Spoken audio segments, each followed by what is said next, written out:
Sweet, we got the match I wanted. I love all the guys, but Percival versus Trigger. But yeah, so whoever makes it to the round of 8. Yeah, so we did it originally because before we had Percival, we had a lot of underdogs.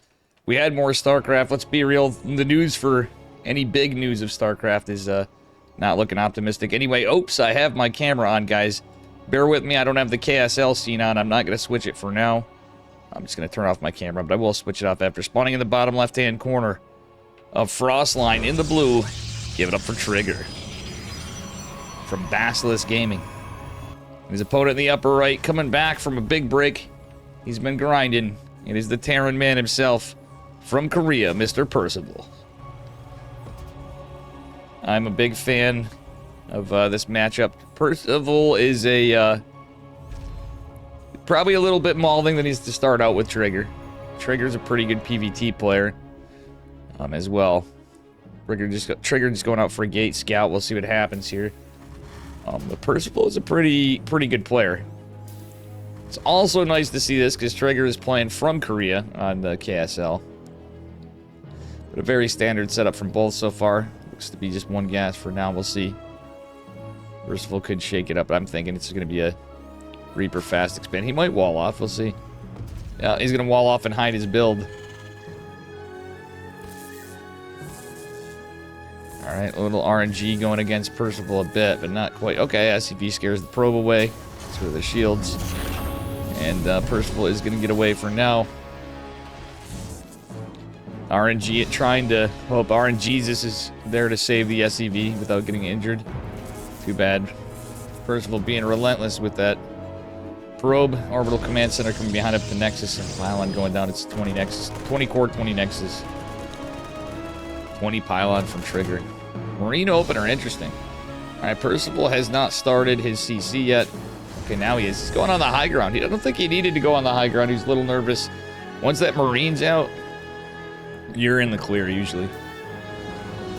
All right, so probably a 1-1-1 from Percival. We'll see if that's the case. Looks to be show. Unfortunately, the high ground CC is going to delay his mine in a bit, but that's all right. Trigger not doing anything cheeky, looking for proxy racks just in case, or any getting some information. The Reaper going out, bunker going down on the low ground. All right, I like Percival's just playing really safe on the Terran end. It should be noted, we are going into Twilight for Mr. Trigger. Couple adepts. This is the opener. He's going to a stalker after he does. 2 adepts into a stalker, very standard stuff. Adept shading forward. Oh, Trigger not really controlling the adept for a second. It doesn't take any shield damage.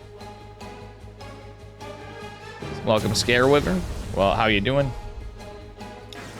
Get into casting mode. I've been in everything mode and poorly, so that I'm feeling it's all to do with the fact that I haven't got much sleep. Alright, so that is going to delay some mining time, as I said. Looks like Percival's going for a Widow Mine drop. And one Hellion going out with the Marines, trying to shake down the Adepts. Nice save for a moment from Percival. He doesn't allow the Adepts in. Hellion even getting some work here on the Adepts. And will these Adepts go down? One will. Second one looks like it definitely will. Both Adepts taken down. Very well done by Percival. Robo going on for Triggers. Blink's been started. You have the 1 stalker, but Warp Gate finishing up with the 1 gate. He's dropping an additional 1 for 3 gate. Oh, gets a little hull damage on the stalker, but I think Percival might be committing a little much to this. It's a little scout. It's a pretty good tell that this is going to be a blank build. Sees the stalkers warp in. Obviously, we're a far cry from STEM. We are going double tech lab here on the starport and factory. Percival trying to get the medevac out. Oh, if you really want to engage these stalkers. Oh, he's going to go back. Alright, Percival. Did he after burn the medevac? Nope, he's saving it with the Widow Mines. Percival could dive in with 4 Marines, too, but there's going to be 2 stalkers here. Is just going with the 1 medevac. Alright, it's Marine Tank Raven follow up after. Get another couple of racks. Well, yeah, he's got his 2nd racks done. 3rd one coming to follow behind it. Widow Mine drop going in. The 2 stalkers are here to intercept, but it's just 2. Widow Mine's going down. Blink is not done just yet. Oh, first we'll get into cute here. Wants to get the stalkers before Blink is done. Unfortunately, he's going to lose the one Widow Mine. Trigger blinks away. He missed Blinks, but he's going to be able to blink this guy out for sure. Well, doesn't target it. Wow, that's Percival hit the stop command. Pretty good micro from Percival. Is going to save the medevac for now. Observer is out, trying to get some information. And Percival's in a pretty decent setup here.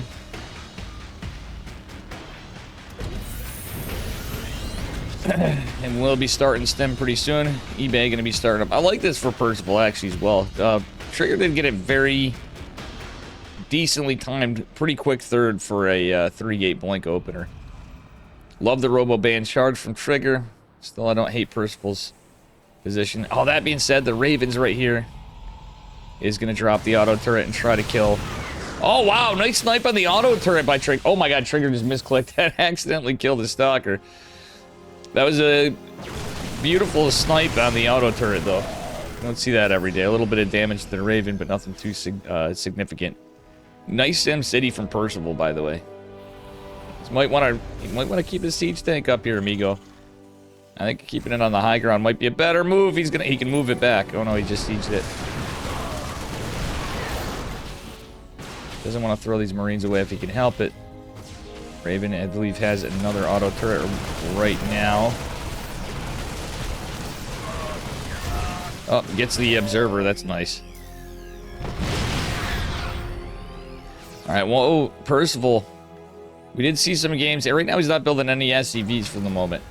And is... Okay, never mind. He is have an SCV going back to it. No more SCVs in production. It's just all army for Percival. 47 workers. Stim is about to complete in a bit, but not quite now. Nice micro picking up the tank, though. It did take some damage. A nice, sexy Stim combat shields timing, but Percival's got to be careful not to lose these Marines as he goes into it. Combat shields finishing up in a second. Stim is a good 10 seconds away. Let's see what... Trigger does have a Colossus behind this. Does have charge finished. Extended thermal lance in the way. This is going to be a bit of an anti-timing to this push. It's all Marine tank, basically. Okay, he is another Marauder, and he's continued tank production, interestingly enough. Love the concussive shell switch immediately. And does he go right into +1 if he can? That would be the only thing, but really nice third CC time. And Percival's macros are always pretty on point. That being said, the Zealot's going to shard for Trigger. Third base isn't landed just yet. Don't have interference matrix, obviously, but we could get a nice anti-armor missile. Auto turrets could be helpful for Zealots as well, but anti-armor missile's big. Zealots going into the natural, but guess what? There is a little bioforce here to intercept the Zealots. Anti-armor missile is going to be helpful with the tank shots.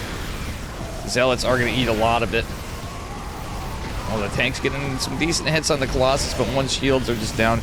Vikings couldn't get here soon enough as the Zealots are being chased down the middle of the map.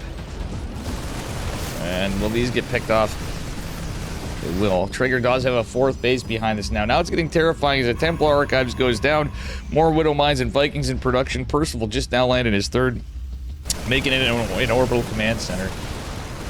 But Percival did get off that tech lab on his factory. Percival picking off pylons. Nice positioning from Trigger coming in from the back, flanking with the Zealots, which means there's no more tanks. The tanks did get some decent shots, though. Raven is going to go down. Yeah, at the end of it anyway. All right, Percival actually has a decent army supply, though it is a bit inflated from the tanks. Or from the medevacs, I don't know why I said tanks. Pretty decent position. Trigger finishing his +1 ground weapons, +1 armor. A little later for Percival, but not too bad.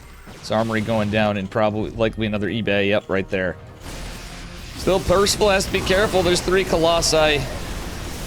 Not a lot of Stalkers, so the Vikings might be able to get some serious work done here. Oh, yeah.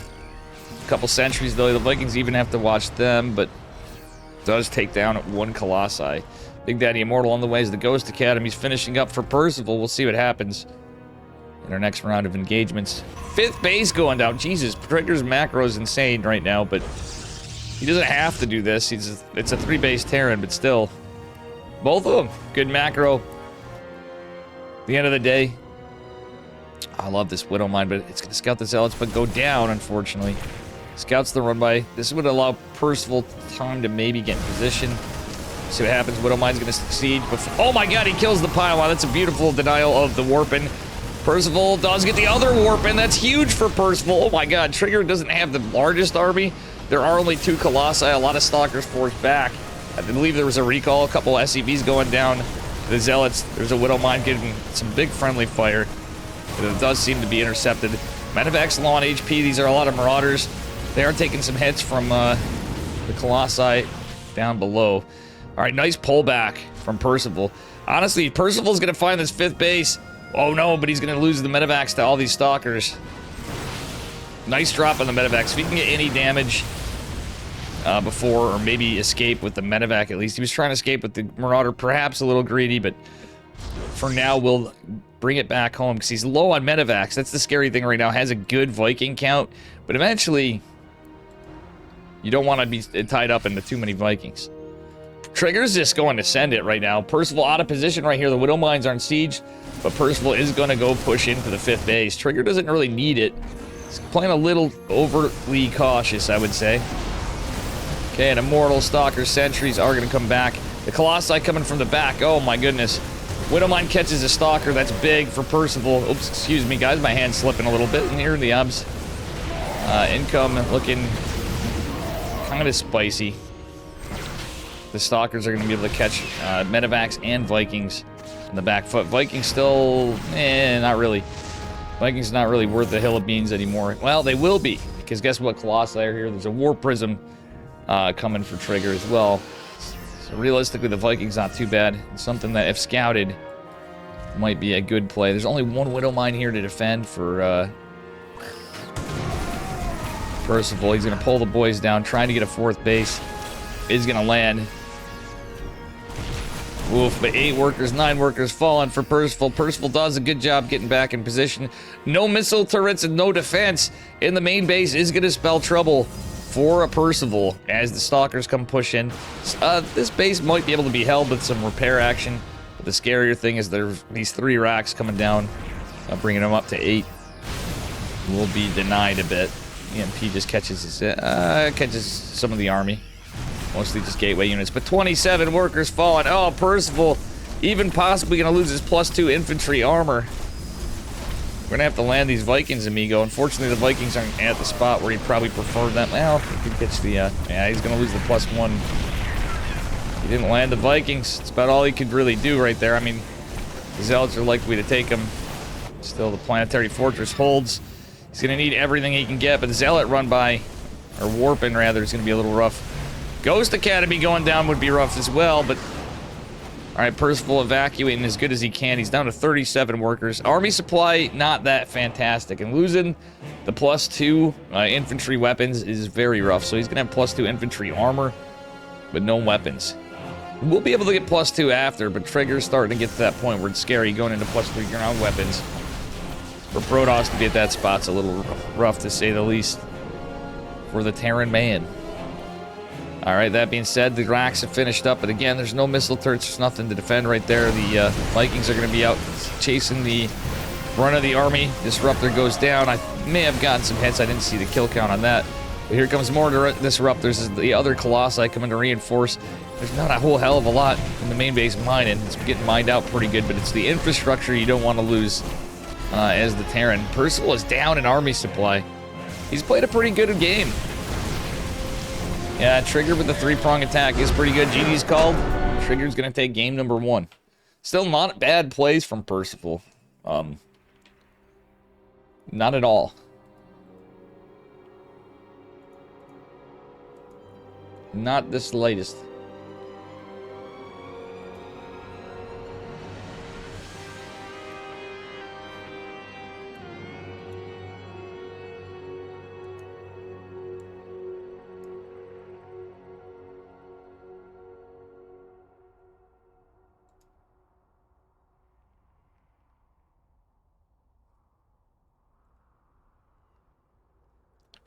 See what we get for game 2. Can Trigger... will Trigger go down this one? Is Percival going to come in hot with a spicy build or something? We'll see. He's still playing really well. Just Trigger's been absolutely cracked lately.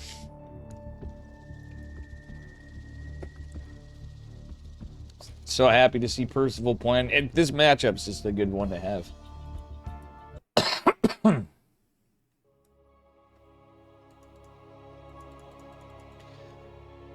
Alright, here we are, guys. Getting into game number 2. We're on Ultra Love.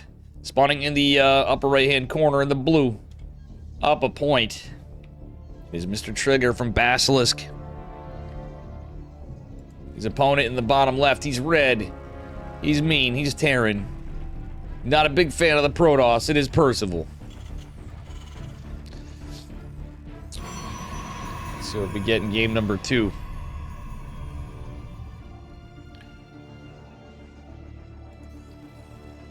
Two based mofos in my eyes. Hey, Trigger pop off. Hey, Broad Kuchin. Thank you for the raid. I appreciate you. Guys, make sure you give them a follow. Hope you had a good stream. We are in the Korean Starcraft League. Week 68. One more from nice. Soul Dream EQ. This I don't speak no sprechen Sie Deutsch here, but how you doing? I don't speak it. How you doing, Brodalisk? How you doing, Zling? Hope you had a good stream, Broad Kuchin. Or how do I say it? I don't speak German at all, so sorry, pal. Alright, anyway, Trigger being annoying again. Percival looks like he's gonna go scout. Well, he's trying to... Terran trying, as they say. It's a double gas opener this time. He's gonna change up his build order. Allowing Trigger in? No, he wants to get an SCP out. Just kidding, Trigger. He's trying to debate him in. The longer that probe stays, the more time a Reaper has to get it, I suppose.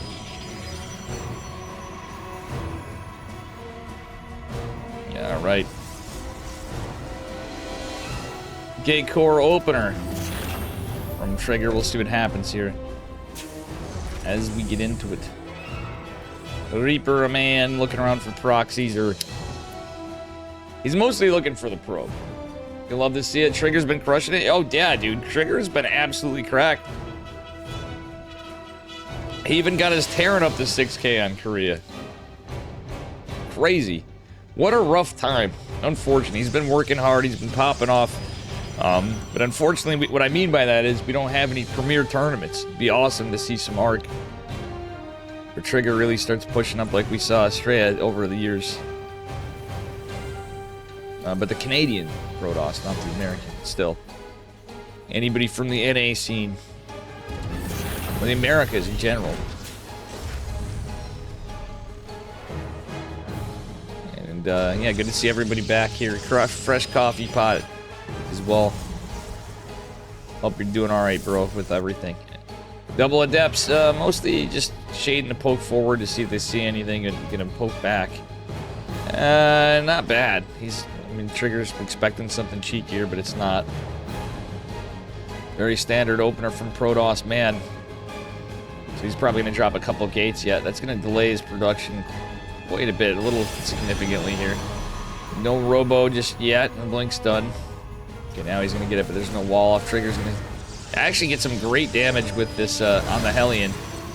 And this is gonna be dealt with pretty nicely for Trigger. Yeah, that Hellion, well, the Hellion may actually have a chance to live now. Just 2 HP, Stalker's going in for some damage. 3 Reapers can actually get some good work on a Stalker if allowed to, but that one is gonna go down in the back. For sure. Oh, nope, does survive. Very well done by Percival, keeping it alive. John Travolta style. Anyway, Tech Lab going down to the factory. We have a double Tech Lab again. This time it's a 2-1-1 in a different form. For Percival. He could have just went right into a standard. Well, this kind of 2-on-1's kind of nice with the double gas. I like it. He could even swap the Tech Lab and get a faster stem, kind of like a better 3-Rax. As weird as that sounds. Alright, the Hellion, the Reapers, the Widow Mine getting 4 worker kills, getting an Adept. Adept is gonna finish the shade. Widow Mine's gonna get away scot-free for now. No, they did take some damage. I shouldn't say scot-free. And the drop is gonna hold it back. Percival causing a little bit of chaos here. Very well done. Marines getting chased down. Reapers making their way in. These two Reapers still survive, trying to go in here. It's very fast storm on 2 bases for Trigger with 4 gases. So we've Trigger picking up the Korean tactics a bit. This is really reminding me of Classic or Hero a little bit. You'll see both those guys do some stuff like this. Blink into with a late 3rd base. You could do a 2 base all in off this, but that's not advised usually. 6 probes do fall, so Trigger lost 10 probes, and honestly, it's a little worth it. Considering how there's no 3rd base, Psionic Storm's going to be an issue to deal with for Percival for sure. But I'm liking Percival's position in this game. His army supply's looking good, where you want it to be for Terran. Later 3rd base. Again, it all kind of makes sense for Trigger's position, but it's probably going to be a Storm drop. Blink Stalker's pressing out. No charge with this. Siege Tank and Marine's going to chase this down a little bit. Getting some damage on the Stalkers. They're going to blink away. The Observers here. We do have another Siege Tank already here. Percival making that transition to reactors in the starport and the factory alike. Yo! Percival with the Beyond move. Trying to get a couple of workers does do so. The High Templar warping.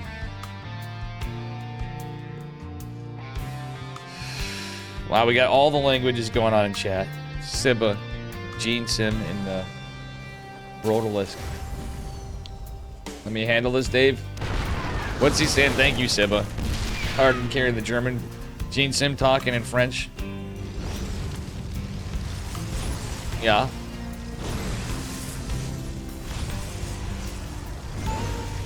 Okay, the Hellions is chiseling at a pylon. I don't know if that's the play, but you're not gonna get any damage. He's distracting Trigger though, I guess, because Trigger pushes out. It's not so bad. Stim's not done yet, and you don't want to really just donate Marines. Ideally. Observer's gonna go down. Nice catch by Percival.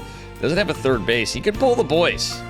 Honestly, in this situation, it'd be rough too because of all the storm.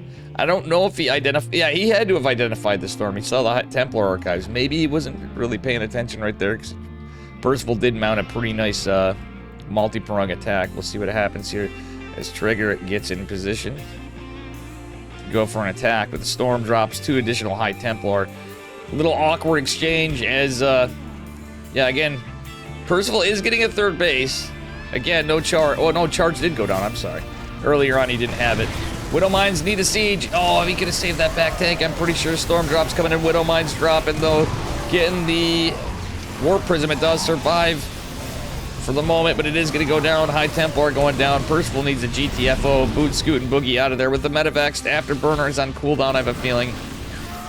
If he saves all 4 Medivacs, he might be... Yeah, this game, it's still playable. It's a little rough for Terran, but not too bad because the 3rd base is going down. Does have the Ghost Academy coming. He doesn't... Okay, he does have +1 going down. So not a bad spot in this one in my eyes for Percival at all.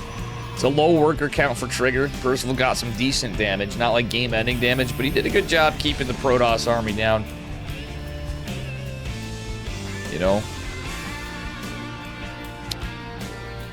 Percival, the man, keeping the Protoss oppressed. I'm just kidding. I love Percival. Oh my gosh. Almost some massive friendly fire here. We do have 3 High Templar. Percival, don't go eat the storms. Did eat a bit of one, but the Medivacs are here to help the workers a bit. Decent SimCity here, but it's not enough to fully block everything. But it does prevent... Actually does save the natural mineral line pretty decently with that. Storm drop is sick from Trigger. Oh my god. Those are some really good storm drops. Is that like going in and off? The storm has landed big. Let's see what we get here. As the engagement continues, Widowmine hit does trigger on an Archon. It's actually not too bad. Softening the Archon up's big. Softened a little bit more. The boys are trying to hold off here. And oh my gosh, Percival looks like he's in a rough spot. The Viking, really only useful for a War Prism, which is non-existent for the moment. Percival, pull back. He's trying to get the Widow Mines down. There's no Observer here. Yo, sick War Prism Liker on the Archon, and the Stalker's gonna trigger the rest. It's ironically gonna trigger Percival. Percival does have his 3rd CC still, but lost 19 workers. Oh, Trigger playing like a maniac here. It's not to underestimate Percival, but damn. Trigger is playing this pretty well. Percival had a really good early game. In my eyes, it was pretty decent. That he is the original Booger. That he is. Colossi now coming out. Trigger made that transition into a robotics facility. Has double robo, a 5th base going on. Trigger's playing it really greedy, which I don't hate because he got himself in a good position. He's playing the win ahead, stay ahead, and get more ahead. Which is just like absolutely rough for Percival. The problem is, well, at some point, like, Trigger's army's not massive at the moment, but the double robo with all the gates being added. Actually, Trigger doesn't have that many gates. He's playing double robo versus with a 5th base going down. He probably could have dropped down some more gates first and then dropped another robo in my eyes.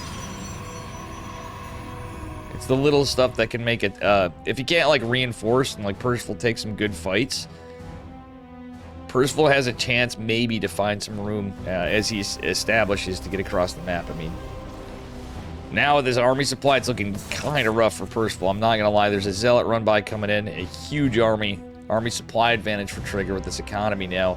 Some of it is tied up in units being produced. Oh my god. Oh no, Percival accidentally clicks his ghost. We've seen Trigger kill his own stalker. Yeah, it happens to everybody. Thanks for casting this, no problem. I'm tired, so don't mind me. You know how I get. It's winter, congested, smoking. Oh, the traitor fire from the Zealot going behind that. Actually, that was a pretty cheeky move from Trigger. Pulling the Zealot behind it. Costing some friendly fire. Percival does hold, cleaning up all the Colossi right there. Trigger producing some more. Medevac's running scary low on energy, but we're just now getting into an armory and second eBay this late. It's unlucky for Percival, but he's just basically been doing everything he can to stay in this and find any inch to get ahead. Tech-wise, production, and economically, Trigger's just dominating. At the end of the day, he did find himself some good fights. Percival's trying to show us what exactly... Look at this graph. Trigger's just insanely ahead economically, but what exactly a behind Terran man can do. And honestly, it's pretty good stuff.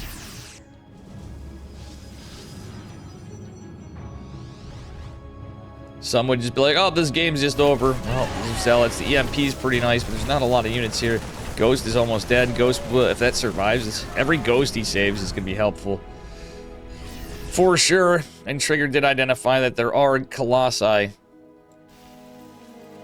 Oof.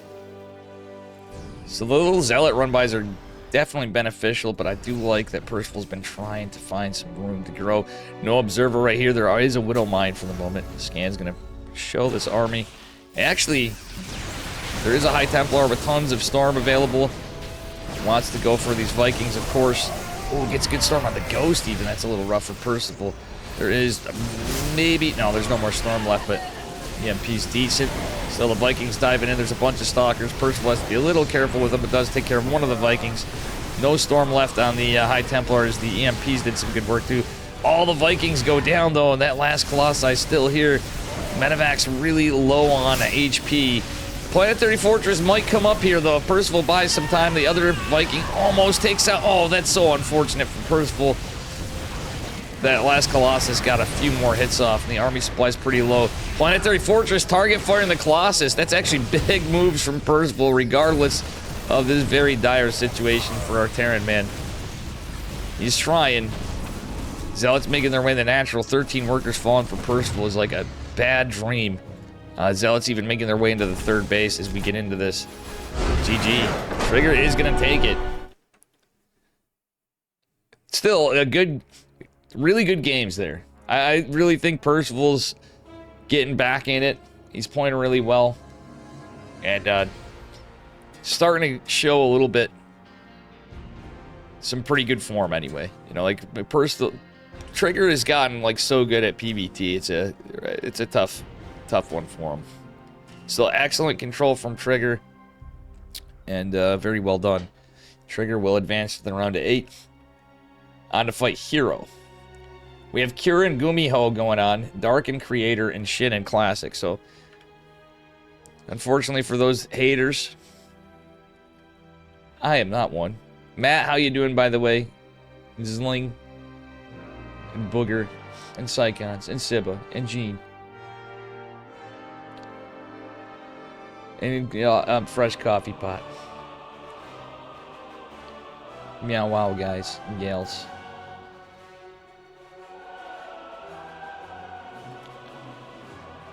Yeah, doing all right.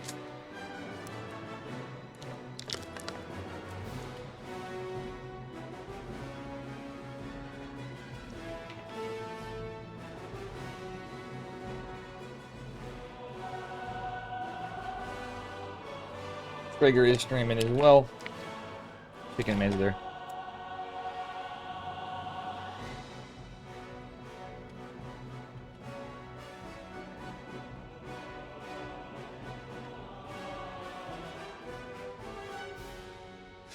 Alright, I'll be right back. We're going to go to Hero versus Trigger.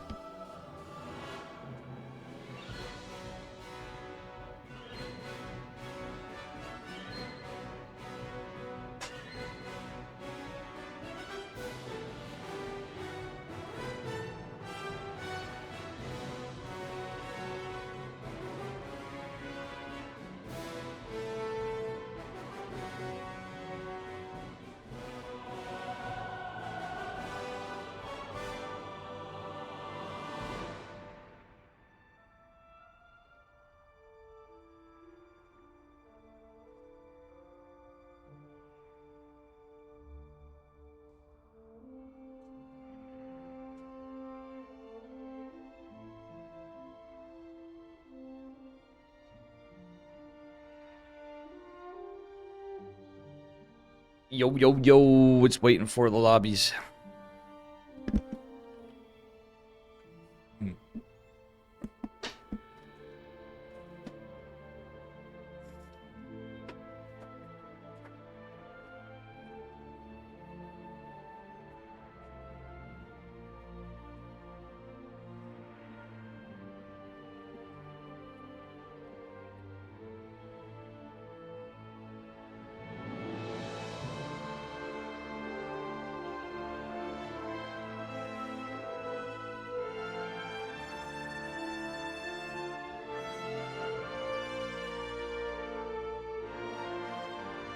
You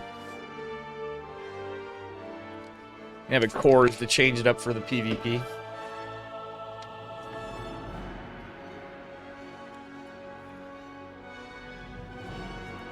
Zero viewers on YouTube. My YouTube sucks, but thank you guys for subscribing on it. I mean, wait, connecting the software to go live. Wait, is it not working? There's no DMCA on the YouTube. Meow, meow, meow, meow.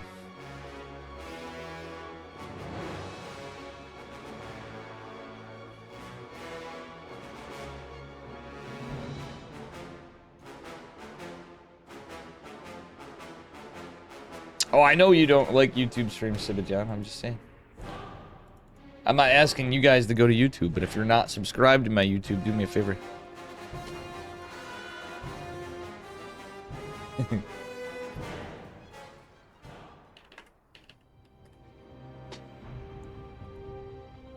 Those guys are so nice. They're waiting for lobbies for me. Oh, they look great. Guys, I'm calling it now. This is a banger incoming. For those of you that don't like PvP or are tired, I have a feeling you're still going to like this one if you stick around. Trigger and Hero are going to be in peak fighting from all the tournaments that have been playing this week. And I'm curious to see what shenanigans we got. Here we are in the bottom right-hand corner of Whispers of Gold. From Wayback Gaming, Weeboo Gaming. It is Hero. Sorry, I'm trying to remember. In the blue. His opponent in the upper left. In the red. Protoss Probes, give it up for Trigger. Weeboo. Yeah. Something. Well, I mean, at these days, we appreciate them. If if Hero's getting paid from them even at all, we love them because these days it's feeling like Starcraft's motto is going to be, we broke gaming. That's what I would use with those. WBG, we broke gaming Hero. Big thanks to them for putting up any players. That's the Starcraft right now. We're all feeling happy that we have community people funding this. Guys, speaking of funding this, exclamation mark Matcherino, please use those codes. Please and thank you. I'm gonna go hopping around chats and saying that and reminding Chicken Mans, Steadfast, the Duglings, come on, Alexander Enke. It's free to use the codes. I'm gonna actually type it right now. It's so important because it adds 25 cents. If you guys want to support the tournament, exclamation mark KSL. This is completely community funded. We are down under $800, so we rely on any Matcherino money goes in is helping subsidize these things. So if anybody's got a few dollar dues and wants to contribute, we appreciate that as well. But the codes, using all 50 adds some money. Doing it now? Yeah. Thank you. I don't mean to be a pain in the ass, but Hero, by the way, with a metagame proxy pylon. That is not actually like a true proxy. It's getting Trigger thinking. And the beauties and the pain of PvP Trigger. Dropping a pylon to scout for an Oracle and also deceptively possibly hide it. Maybe trying to get in Hero's head a little bit. The Big Mac, I seemed like he was banned from Twitch, or unless he got off. Abel Bacon. He's not been around. I've mentioned that many times. Most people didn't really care, to be honest, but I was like, kind of missed the Big Mac. And literally everybody in chat was like, we really kind of don't. Well, I gave him, can't say I didn't give him a shot myself. 4 Stalkers is going to delay Warp Gate pretty good. These guys are mind gaming each other. What the fuck is this game? We got probes going everywhere. Okay, Hero going for another pylon. Actually, those pylons serve more than metagame proxy pylons at this point. They are now information. So if we see a Warp Prism go out or Oracles, which Hero obviously doesn't know that Trigger's not going Oracles, it's going for a 4-stalker push. Probe going back in. It's some good information to have as the game goes on. You miss him? I was wondering where he is. Yeah, Agent Sting, that's funny. Yeah, I hope he's alright too, but honestly, guys, I tried looking in DMs, Yeti check too. He doesn't, it's like he doesn't exist, so it means his account was probably permanently, he probably got permanently suspended early. He might just be temporarily suspended. It is possible he's banned for a couple of weeks or something.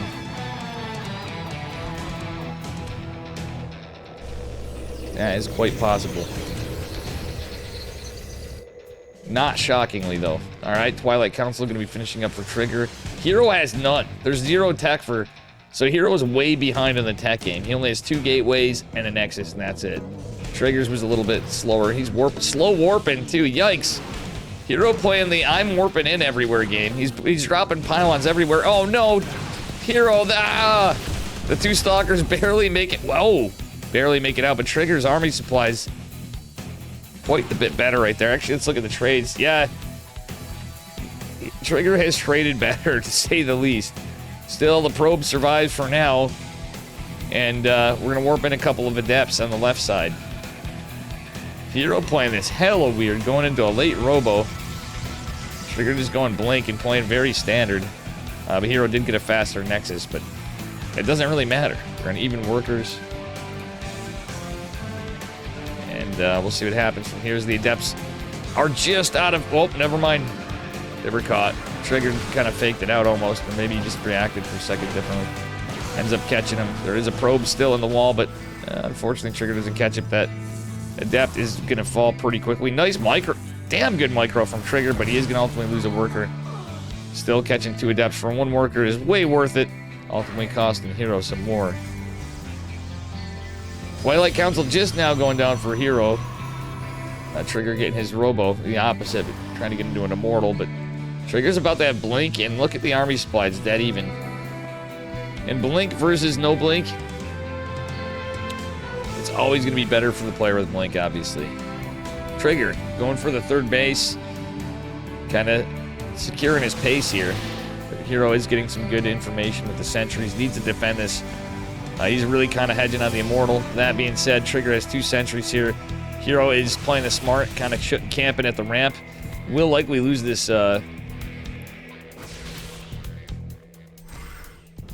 shield battery. All right, Trigger putting some pressure on, or sorry, Hero putting some pressure on with the 2 adepts, getting a couple worker kills, but Trigger's actually defending it.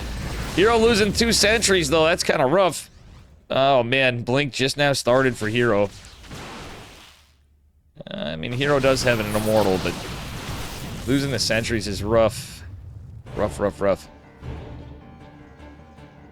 Just the way your mother likes it, Trebek. Rough.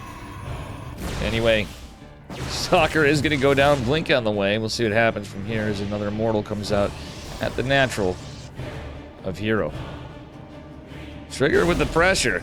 Activates a barrier on one of the Immortals. It's going to be on cooldown now.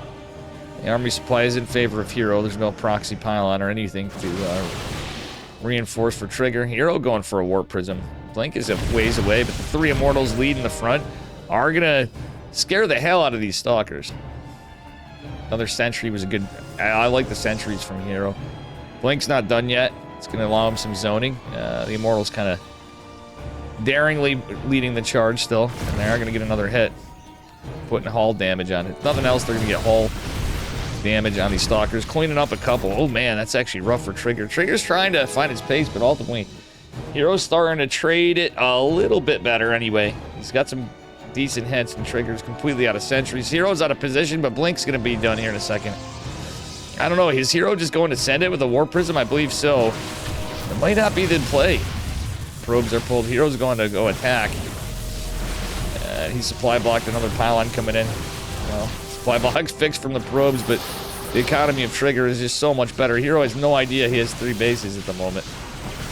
He's just going to dive right in there in true Hero fashion. There's plenty of energy on these sentries. Battery recharge has been used. Trigger is forced to recall all the probes, the Stalkers. Oh, Warp Prism has to be microed by Hero. It does lose it, but still Hero, somehow he's doing it, guys. Even with all that pressure, there's 1 Stalker here. He's down so many workers, but it looks like Trigger's army supply just is not there. And in a very scrappy game, I think we're about to see it. This army supply, Trigger doesn't have charge. Oh no, he did get charge. Okay, I didn't see that. That does change things a little bit. Oh, Hero, he can force field. Does. Wow, he force fields before the Zealots and the Immortal got down. The problem is the charge lots of the Immortal, that's kind of rough to lose, but Hero's literally all in as all in can be. Wouldn't hate to see him fix his saturation at least. He can be mining more. Kills every single worker of Trigger, so now the game's reset a bit, but there's 3 bases still with all these Immortals, with another Warp Prism and all these sentries. Hero's going for the kill. Still, charge lots are annoying and all. Some sentries, but I don't think... Hero actually saving a Blink, using the Warp Prism to micro those Stalkers in the front. This is not a bad game at all. As we get into it. Beautiful Blink forward from Hero. GG's called, and he's going to take it. In a pretty scrappy, interesting game where honestly Trigger was leading pretty well for a bit. The coin flippiness of PvP, am I right, guys? Not a bad game. Not bad at all. Looks like my YouTube stream's not working at all. I want to just see.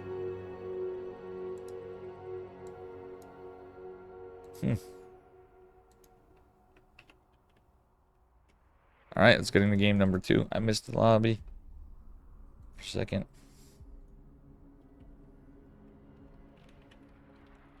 I just want to see what's going on there.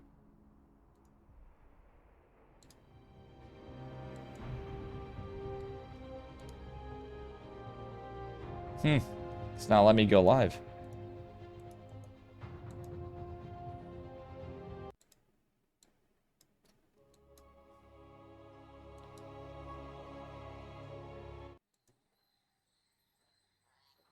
All right.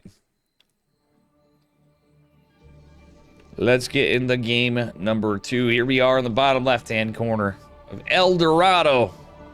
The blue from Weeboo Gaming. This Hero up a point, hoping to seal it out, but this man, the bottom right, he's Canadian from Basilisk Gaming, but currently in South Korea, playing with no ping disadvantage. It is Trigger.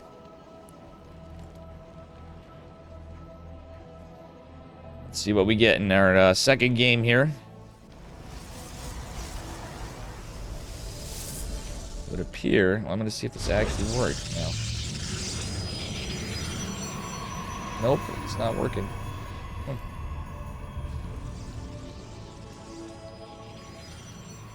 Whoa. Excuse me, guys. I shouldn't be dicking with that, but I'm actually a little confused of why it's not listed. Why is my stream not listed? Anyway, we'll see what happens after.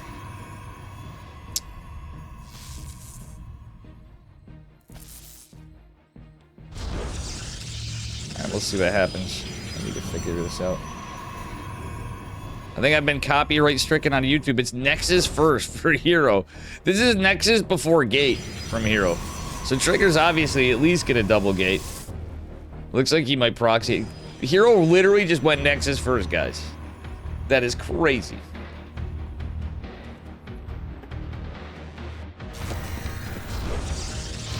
Proxy from Trigger. Looks like he's probably just gonna 4-gate.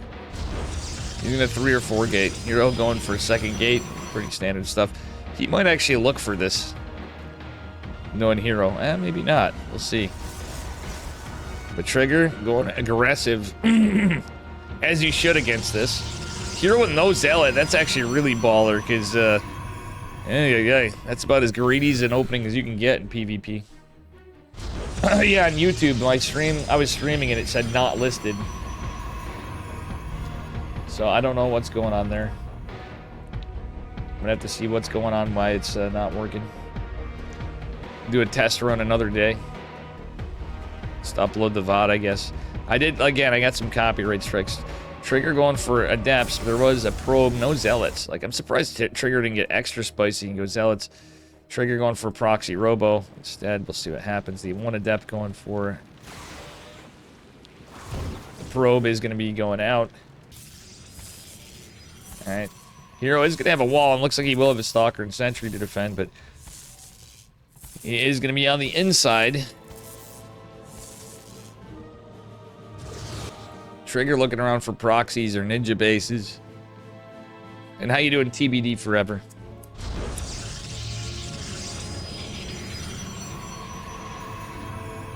Big Daddy Immortal coming out from Trigger.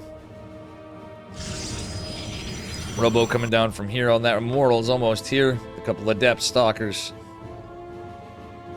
And there still is... Okay, just a hallucination for Hero. He's going to see this fully walled off. It's a third gate.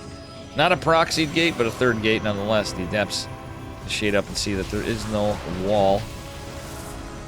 Trigger does disengage. Hero going... Oh no, Trigger going for the Warp Prism. Must wouldn't have hated another Immortal in this case, but he's got to be mindful of sentries. Guess I don't hate the Warp Prism. The Shade's being used to buy him as much time as he can. Here comes the Warp Prism. Warp Gate going to be finishing up for Hero right here, but still some positioning might be helpful for Mr. Trigger. Trigger really trying to... Oh man, he almost... If he was a little bit more aggressive or say went for the other... I really wish he opened with Zealot. A Zealot. Could have got some damage done, because that Warp Prism would have been denied. Delaying Warp Gate, or canceling Warp Gate, basically could be game-winning, even with an Immortal on the defensive side. But yeah, Hero will have it eventually. So far, Hero is keeping a decent army supply. Trigger doing some decent micro here with the Warp Prism, but he's taking a lot of shield damage, and he's got to be careful. So Hero's defending this, using these ramps pretty well. Using the ramps to his advantage, but Trigger, yeah, he's almost losing an Immortal. That's rough. Oh my god, Trigger trying to micro like a madman here. He's bleeding out a lot of army, but we'll see what happens. Yeah, his tournament lifeline is right here, right now. Alright, the Adepts are gonna break this, and we'll see what happens. I know I keep saying we'll see what happens, but this has been, like, prolonged assault. It's looking rough for Trigger, honestly, in a way, because Hero's defended this so well, but Trigger's doing his damnedest to keep these units alive. So many shield batteries for Hero, and the Warp Prism really desperately needs to get here to save the Immortal. Barrier was activated and deactivated. We'll see what happens as these gates are trying to stay alive. Hero with, like, infinite freaking warp gates. It's just so awkward to be aggressive on this map. It really is. Like, it's a really tough one to go in with a build like 3-gate Robo. Alright. Trigger psyching him out with the shades. He almost got Hero to take the bait, but Hero's micro is so good as well. Another Immortal coming for Trigger. I really wouldn't hate Trigger if to sneak in some probes and been long distance mining so he can go for a Nexus of his own. Now it's Warp Prism versus Warp Prism. Shield batteries versus none. It gets rough. Stalker counts higher for Hero. He's starting to gain more Immortals as well. As another one is popping here eventually. Yeah, that guy's going to be popping out in a second. Trigger's fourth. Is a ways away. Or sorry, it's going to be a fifth one for Trigger. If Trigger keeps all 5 of these Immortals, I have a little bit of hope. He's done such low economy, it's rough.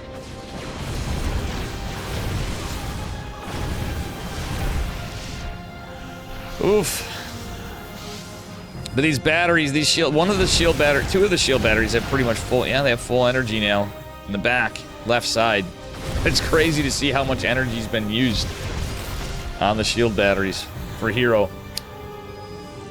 Hero's been able to rebuild gates too, by the way. 3 coming up. The other one is finally going to fall. Trigger was unable, it took him that long to be able to breach this. And energy recharge makes it a possibility to kind of hold with the sentries. So many Immortals, but the Immortals don't do that great of a damage against Adepts and vice versa. So it's a little awkward. Hero coming in with the big moves though, and even with all these Immortals, all the Adepts are actually going to be winning that fight a little bit for Trigger, dare I say. All the Adepts going across the map. It's full wall for Trigger. If these Adepts shade, oh, it's a fake out for Hero. No, Trigger, his full energy Immortal is going to fall. Awkwardly, there was an Adept in there. Trigger's got to be really careful.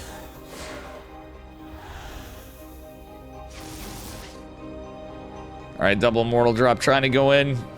Trigger trying to debate Hero, but Hero's going to try to be aggressive as well. Finds the Robo, gets the pylon. That's actually a juicy target. It's going to prevent this from being activated. Funnily enough, though, Trigger can use the Warp Prism to repower it.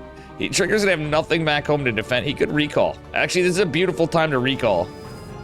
Warping in some Stalkers. It's only 3. This pylon's going to go down as well. The Immortal's going to finish here. And yeah, it's looking rough sauce for Trigger. I really wouldn't have hated a recall. Like, but the thing is, he's all in as all in can be. Trigger didn't take a base. Oh, he doesn't have the... Okay, no, he does have the energy. Trigger recall, amigo.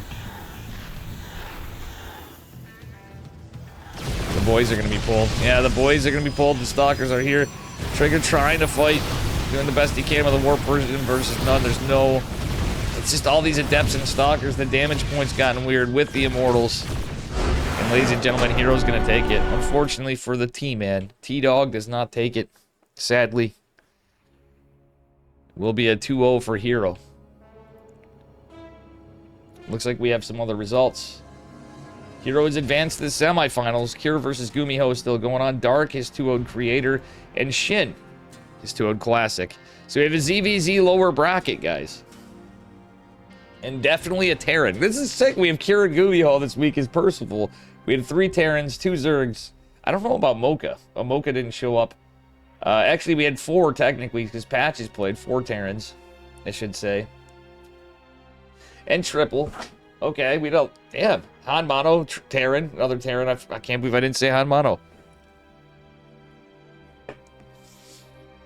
Han Mono did not take a game off Creator, unfortunately. It's a lot of Terran this week. It's... Love to see it.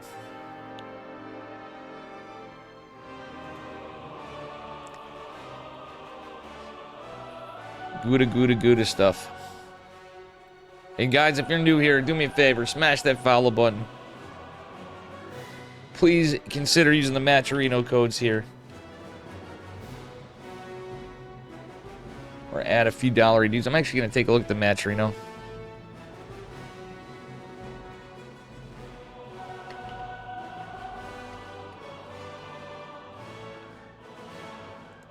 3 codes used.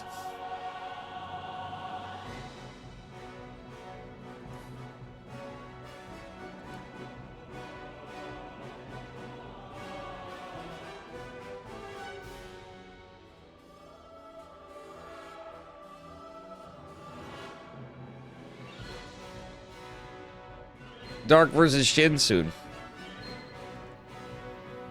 Is anybody covering, I think Anki might be the only one covering the TBT.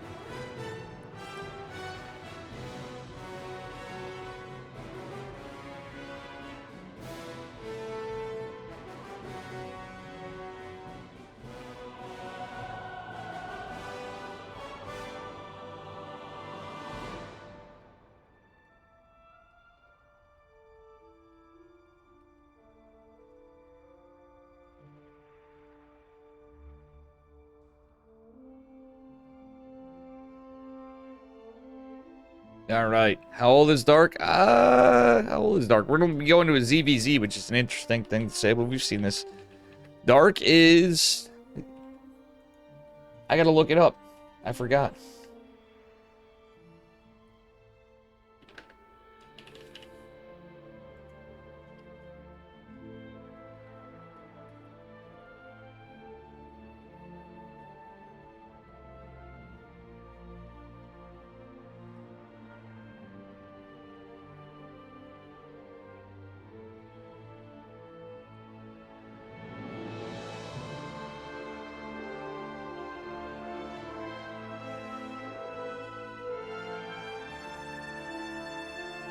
All right.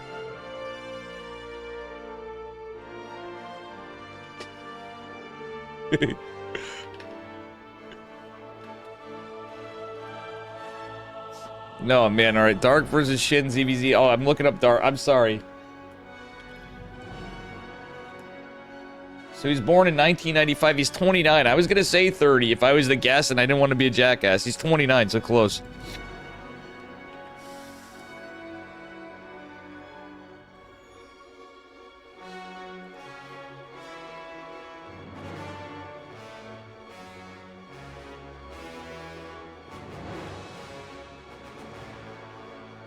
Giddy up. Thanks for the follow, Requiem 387. The last son of Boxer. That's pretty gangster. Fuck yeah, it is.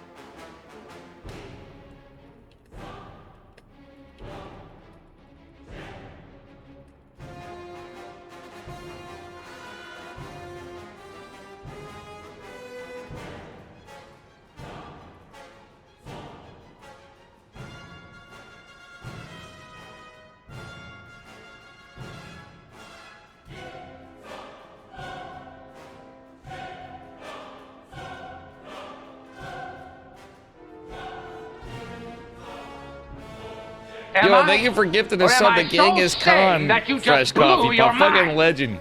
Hell yeah. Just subscribed. I actually should look at what my sub count is, but guys, do me a be a superhero. Smash that follow button if you want to be a superhero.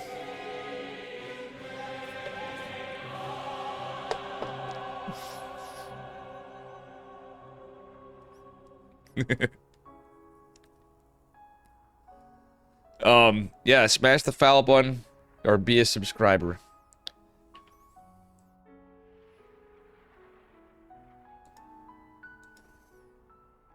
Play PvP, be a man. I know it can be pretty tiring to do casting. Yeah, I mean, I haven't done much casting this week. I didn't do Monday. I burn out that 1 week, to be honest. I literally casted like fucking 6 tournaments in a week. And when you work and stuff, I mean, I had some days off is why. And I've been over streaming, so it's like... But yeah, you're right. I was extremely tired earlier. I forgot. I was hoping to get the TVT series in a way, but I'm happy we got what we got. Just unfortunately it was quick. I figured we'd get a game 3 at least with Hero and Trigger. Sadly, T-Dog didn't make it.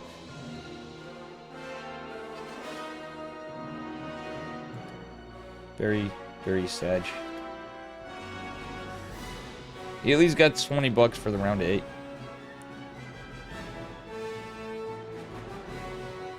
And, yeah.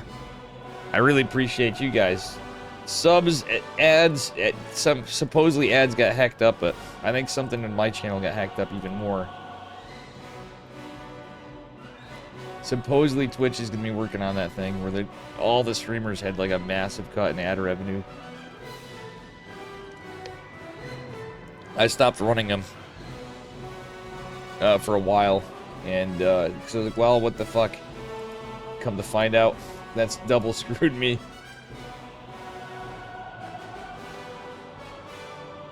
That's how we do the events and stuff.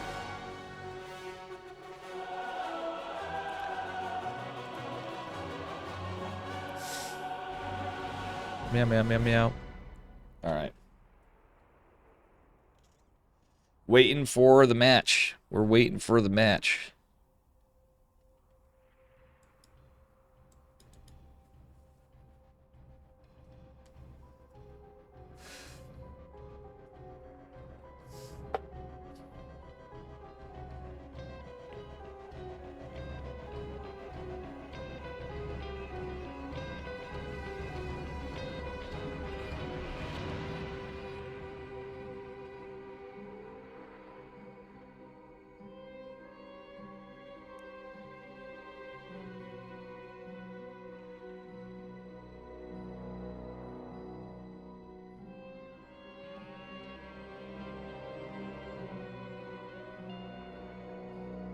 Well, guys, we're just waiting for this lobby.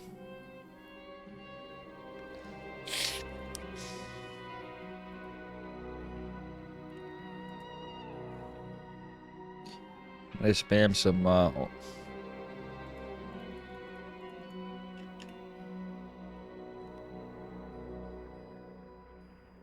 banelings and overlords.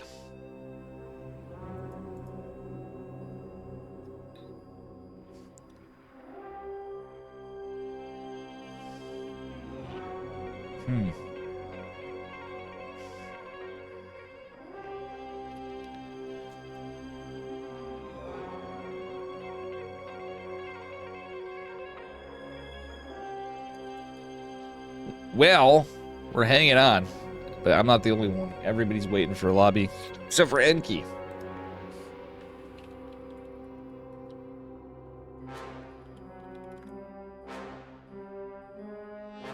Enki does have it up here. I'm gonna do a little shout out to Reno.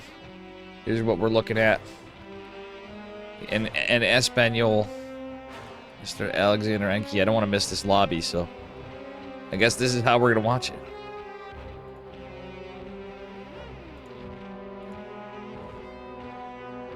Until we can get in. Damn, 23-minute TVT. Gumiho looks like he's... No, Kier's got the bigger army. Gumiho is bled him dry, but if Kier just pushes out... Oh, Cyclones. It's all battle mech. And it's all Vikings for Kier. Youch. Or it's a lot of Vikings for Kier. Oh man, Kier just GG'd, so well, we now know there's another series going too.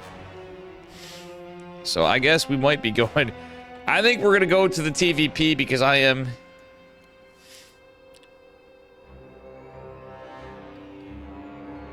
want to see Dark and Shin, but I'll be honest, a mirror matchup again. What do you guys think, ZVZ or the TVP? Because it's gonna be Hero in the winner, which was Gumi God. I think.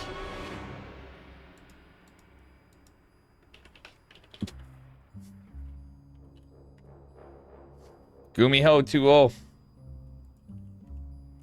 Gumi versus Hero.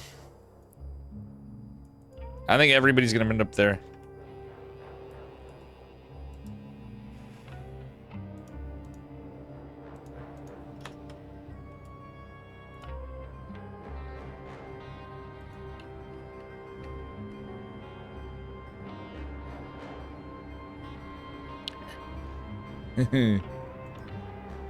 I guess, I'm sorry guys, we're going to Gumiho versus Hero. It's Kirktown. They just now got the other one going. If not, I'm going to this one. I guess I might have to. I'm gonna go to Shin versus Dark because no one's covering it.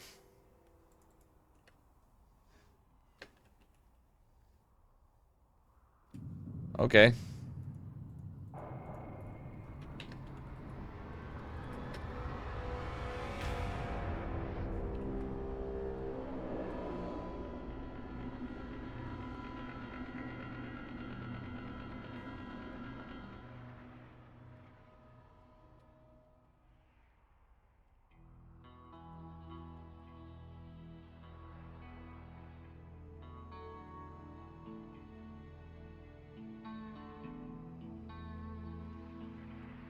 Dark's played Protoss?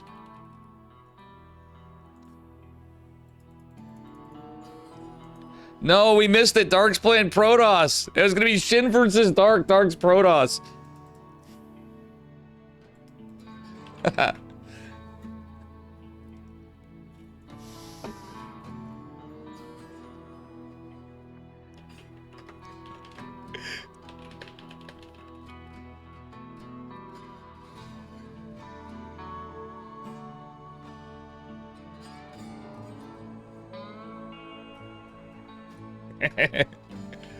See what happens when we dodge ZVZ? Steadfast is covering the PVZ of Dark's Protoss versus Shin. Oh my god, guys, this is funny. I'm not hammering down the beers tonight. That actually is so base. Dark versus Shin with Dark's Protoss.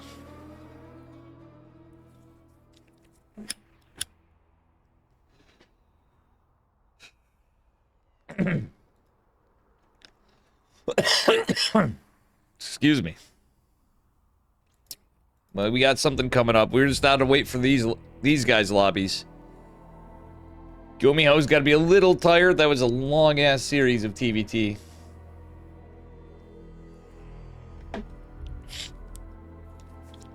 They were in there pretty early, and I think they just played, like, non-stop games.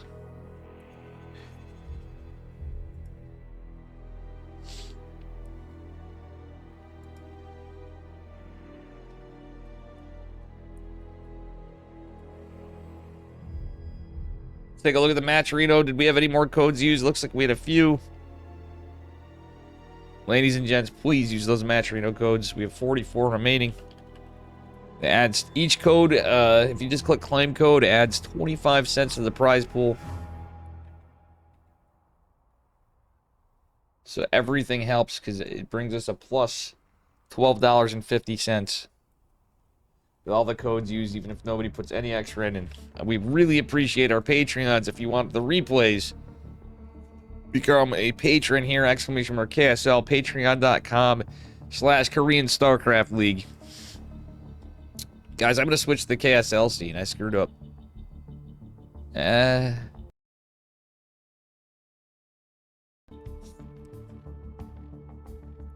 Screwed up tonight on that. And this is way different. Does my mic sound okay? Because I think my other one's jacked the heck up. Check, check, check, check, check, check, check. There we go. A little bit better. I'm sure my volume's better now. We're just waiting for the lobby. I could have went pee. But we're not going to pee. Piss your pants. Be a man. That's what we say here.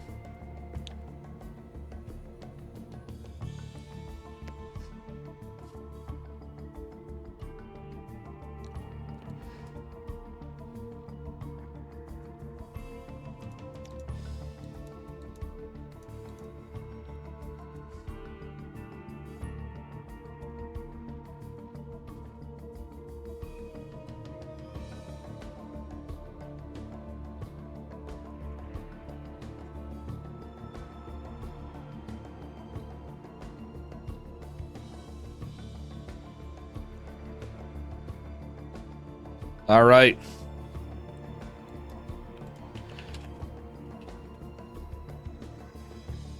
Here we go. We're in it, baby. We in it to win it. Chicken Man is casting as well. Alexander Enke.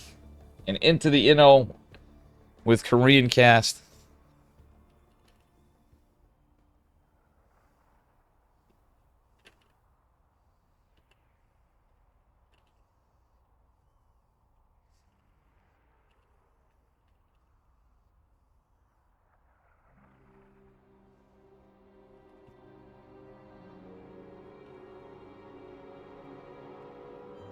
Nice, we got a game.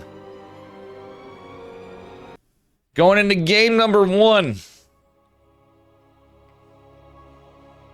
And here we are, guys. You ready for this one? A banger, hopefully banger, PVT. Let's see if these boys got some class act Korean Starcraft for us. Spawning in the bottom left-hand corner of Medulla Amygdala in the blue. Give it up for Bobby Boucher. No, I'm just kidding. Give it up for Gumi Ho. Gumi God, our mechanical Terran man in other matchups sometimes. The opponent in the upper right-hand corner in the red from Weeboo Gaming. It is Mr. Hero, the smiling assassin. Gumi God going for possibly a Proxy Rex or possibly an eBay block. This very well could be an eBay block with the pathing. Would be not a bad decision, honestly. Hero did go for a Pylon Scout, it should be noted. So for those of you Protoss people, like myself, that's a interesting move, because I like doing that myself. Whoa, we're gaming here. He knows it's Gumi Ho. He's preventing the double gas. Hero goes for a gas block on a Terran. Usually not the greatest move, but I'm kind of liking this in this case. Because Gumi Ho is a guy that's usually going to go double gas in something like this, and maybe even something a little more cray-cray. It's going to be 2 racks. Gumi Ho could go into like a 2-in-1 with this or something. We'll see. The last mech Terran, Gumi Ho. Down here in the blue. Line probe getting a little mineral harass. We'll see what happens from here as the orbital command center comes on. Reaper making its way out, and a Zelly boy going just across the map, I guess. This is alright, these guys are delivering for spicy sauce. Malton True.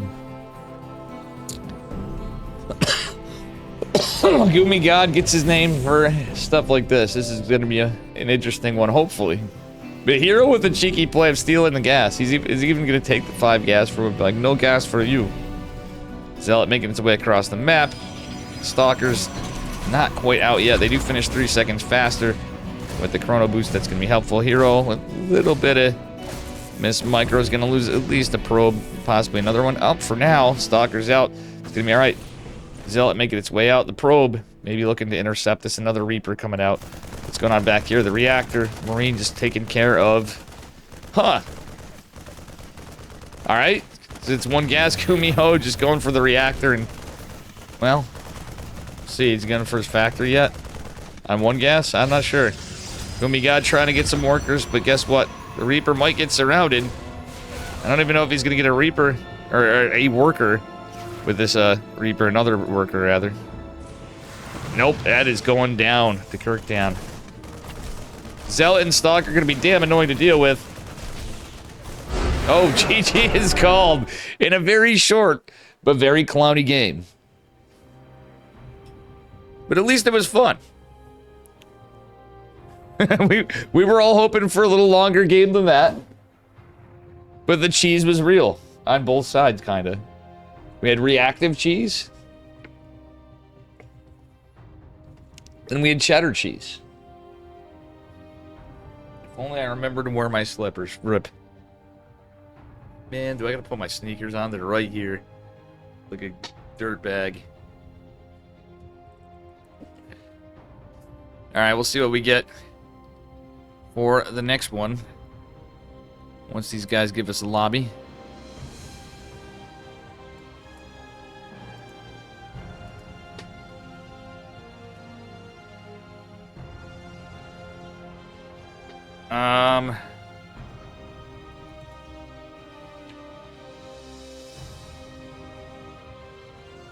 Alright, I got in. They didn't post the link.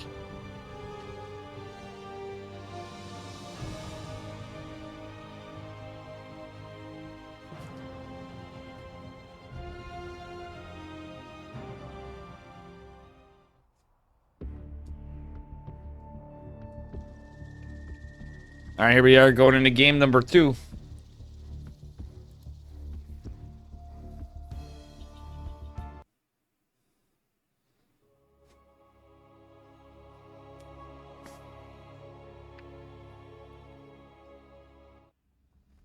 Game numero dos. These guys are cheesing it out today, apparently. Spawning in the upper right-hand corner of ley lines. In the blue, SCVs, give it up for Goomy God. Our Terran man. His opponent in the bottom left, up a point, is not dropped the map yet tonight. I guess neither is Goomy Ho. It is Hero. Well, no, Goomy Ho has lost his first map, I should say. And something kind of like Proxy Racks versus Proxy Gate when you're on a 1 Racks. Kind of happened in that last game, but a little more clowny, to say the least. Alright, Racks going down. Goomy should Proxy Marauder? Maybe. Or he could just play it out. I mean, I think that's part of it was how he clowned it on that one. Like, Gumio is definitely beating Hero. Hero's definitely the favored player. Haven't seen it in a long time. Yeah, but I think Hero probably would have been expecting it. That map's a little weird for some of this stuff, too. I'm just a little... Gumio was kind of in a tough spot. Like, Proxy Marauder with the gas steal actually would have made sense, Bolton. I actually think that would have been... you can get away with it on 1 gas. At least concussive shells and in a Marauder, like, usually... Like, that would have been a good play, but it was already kind of a tell that it was a Proxy Rax. But Marauder might have been the move. For sure. Alright, Factory going out. Double gas build from Gumiho. Gumiho's really hoping for some good RNG. RNG's, can you save this SCV? And the answer is yes. It's going to be not a finished supply depot for now.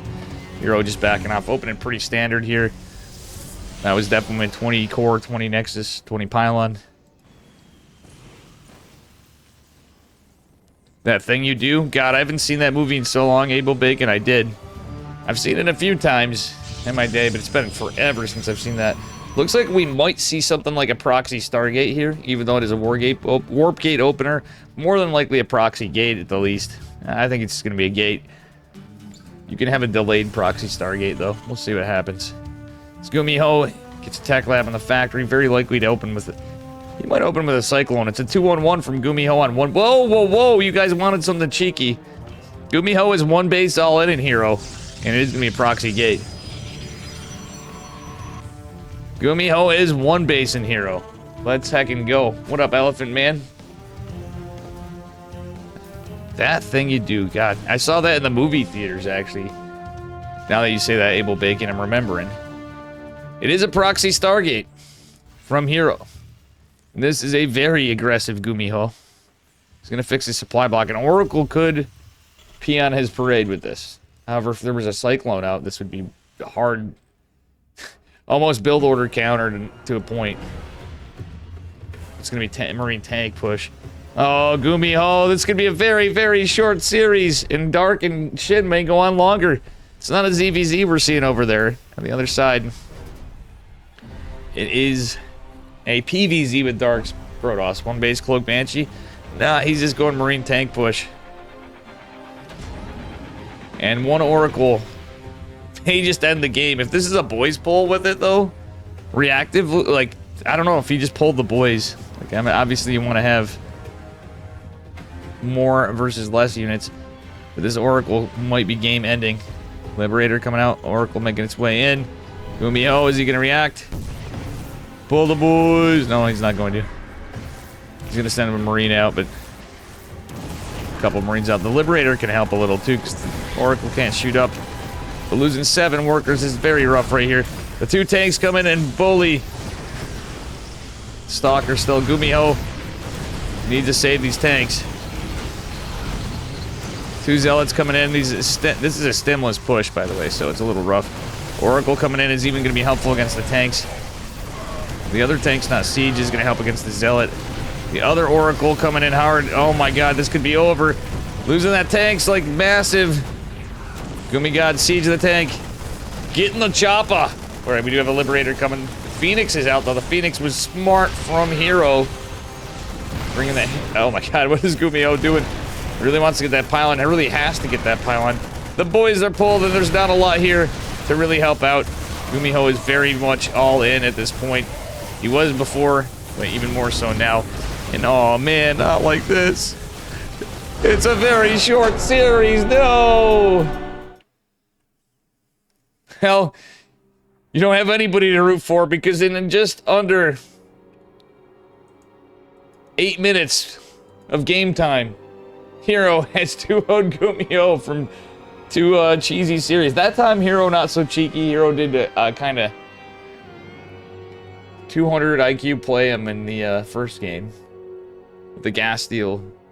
And he actually pylon scouted, which I am partial to. Hero slayed a god, true.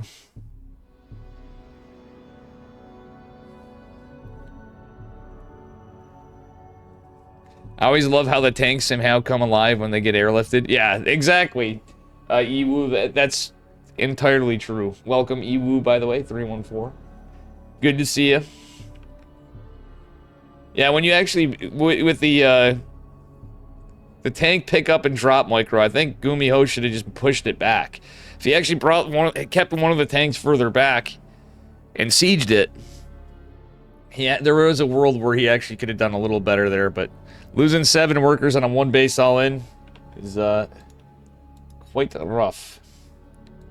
Shin versus Dark still going on. It looks like the first game, there's 16 minutes in the first game, guys. Dark's Protoss versus Shin's Zerg.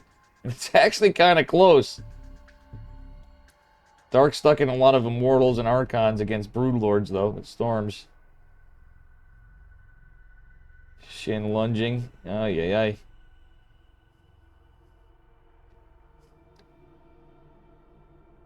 ay. Steadfast is covering that one. I will be right back, guys.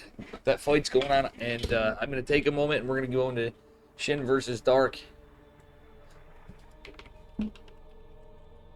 Dark versus Shin. Now...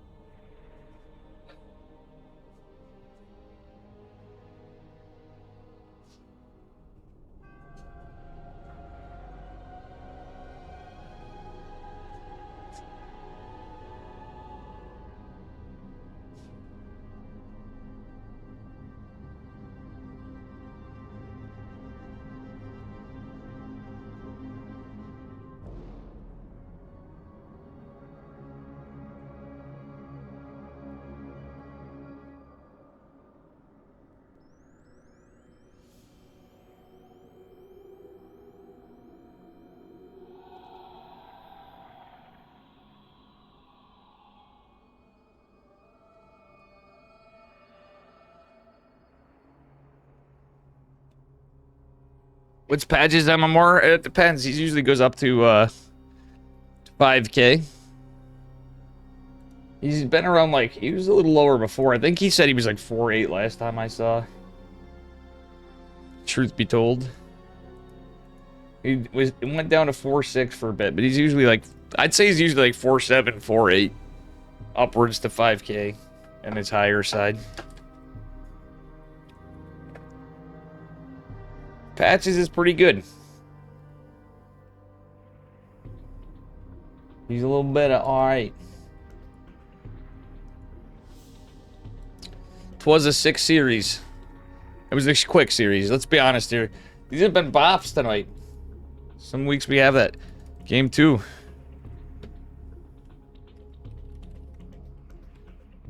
I think Dark might have taken it, but I'm not sure.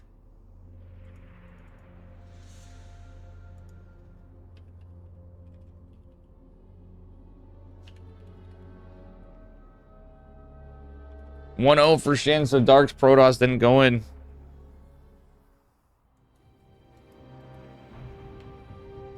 Dark was having fun. He's playing Protoss again.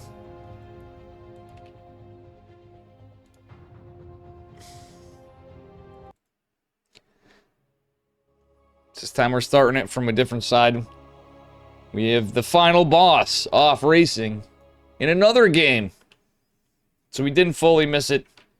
Here we are. This man is up a point. We're on Araholm in the blue. Zerg drones. Give it up for Mr. Shin. His opponent in the upper right-hand corner. He is having some fun here before his time in the Korean military service. Give it up for Daddy Dark in the red. Off racing again. I don't know. His Protoss looked pretty good from what I was looking at. It was kind of a scrappy game. They got quite in the late game. That was one game was quite a bit longer than the entire series of Gumiho versus Hero. Kind of a spicy one there. A little cheesy. Alright, looks to be a 15 hatch from Shin.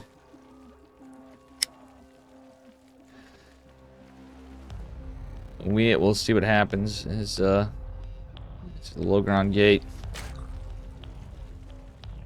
For Dark.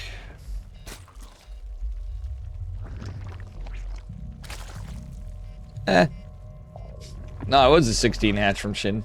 Forgive me. Who do you think has the coolest nickname? Nickname-wise? I don't know. I just think Dark's the final boss, man. You can't really beat Dark with that. Unless we're talking names, then it's clearly Estrella. And it's not even close. Max Angel. Who's gonna beat Max Angel for a real name? And his nickname might as well just be his real name, you know?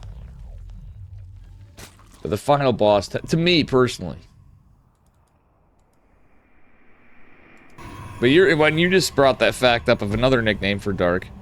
Only EU players left in the Lulu Cup, yeah. I mean, say what you will. Clem and Cyril are kind of in their own spot, but I do think Ping does have an advantage. There's certainly a world where it is entirely possible where, like, Hero or... well, yeah, you know what I'm saying. Hero, Dark. Dark did meme a bit, if I do reckon. When he was playing Protoss. Hero definitely would have a shot, so as would Dark, against any of the guys. Like, Dark's ZVZ is pretty terrifying. Shin's ZVZ is pretty good. Not quite Solar's, but still pretty good. But I think the results definitely... Ping has a factor. But unfortunately, that's all we have right now. Zhaun is good, too, yes. Elephant Man, I agree. Zhaun is a very good player. And he like, just got back from the military, and he's still cooking. Unfortunately, at this time, like, I'm hoping we can keep KSL going, but without any Premier Tournament announcements, it's gonna be rough. We were hoping to try to do a Code S, but I don't know. We're barely keeping KSL floating, guys. If we can get a Code S, we could probably keep some Koreans in. But it'd take a whole bunch of us. And a lot of effort. And I don't really know how much we got. Like, we're on life support here, guys. This whole game. I mean, it's a sad reality, but... facts be facts. I'm still going to be doing Starcraft. As long as I can. Myself. And trying to put stuff on. But it all depends on you guys. And what's going on, too. But... I know I'm not in a position where I could, like, yo, Dave's just going to front all the money for stuff. You guys support me. And bring us some Starcraft. At the end of the day, it's, yeah, I'm sure Zuckerberg is down to invest 500 million. Yeah, exactly. That's what I always say, like, any of those guys. Shit, him, Elon Musk, any of those mofos. We'll take it.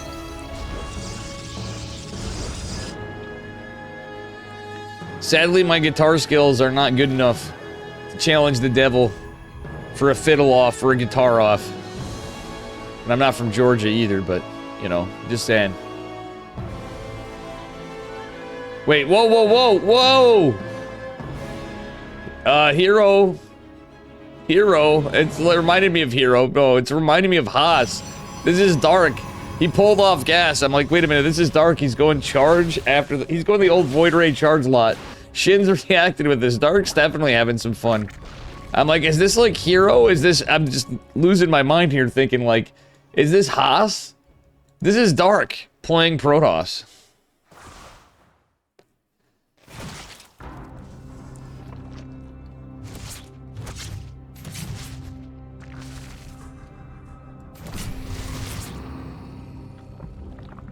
Oh, we would gladly take Bill Gates' money, Gene Sim. Well, he's quite old. Bill Gates is in his 70s, so I'm not surprised.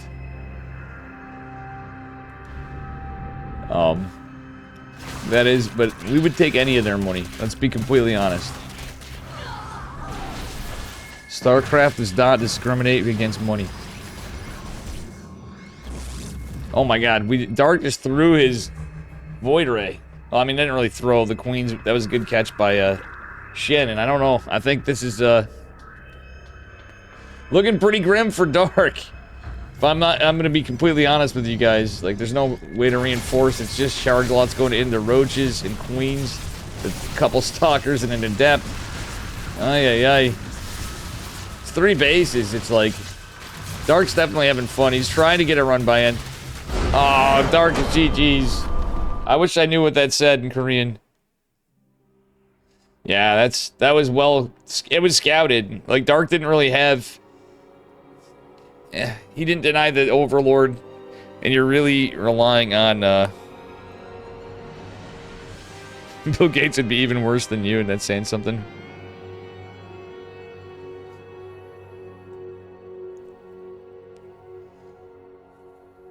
Make Bill Gates play StarCraft. I don't even think that would be...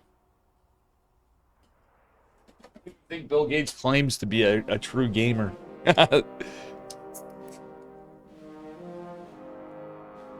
Paper Mache League, true. Well, looks like we have a Shen versus Hero finals. Hero versus Shen.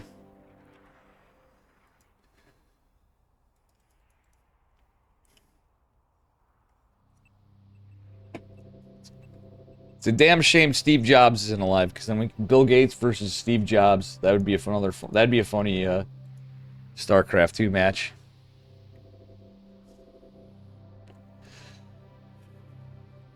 But we already know which AI would win. It'd be Alpha Star, and it wouldn't even be close. Because it has the most it has like years of learning on it.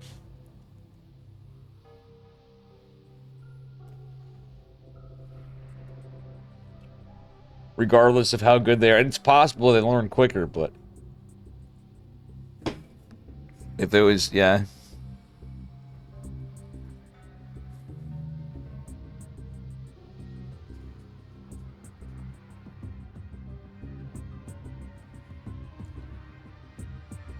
That'd be awesome. Prove they are the best AI. That'd be an... yeah. That one, I'm pretty sure Alpha Star would just win. But it would be a way to do it. Fuck AI, let's go back to 90s and get Slurpees. True. Blue Moon, that's a good winter beer. Yeah, I got some Blue Moon. I got some Coors. Hell yeah. You drinking any fresh coffee pot?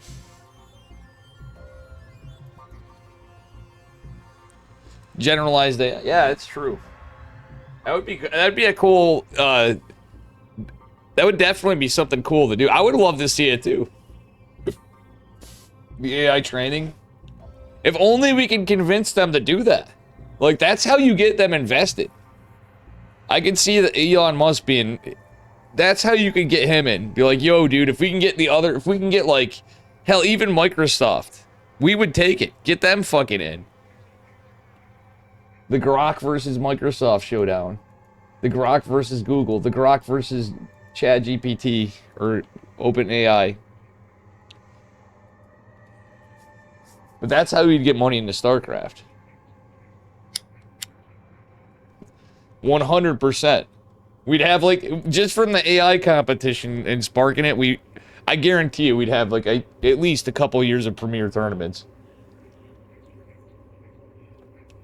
Yeah, it's, the Tempest Rising. I actually want to play that. I was watching. I've watched some people play it before, but I was watching Hup play it. It's pretty cool. Suck up every Starcraft stream ever and make an AI. God help us all. You'd have me to keep it real. You know what I'm saying? You guys would be finally, people would be thankful that I'm casting. As a whole, they'd be like, Jesus Christ. Dave Testa does serve a purpose other than kind of occasionally coming up with some stuff for games.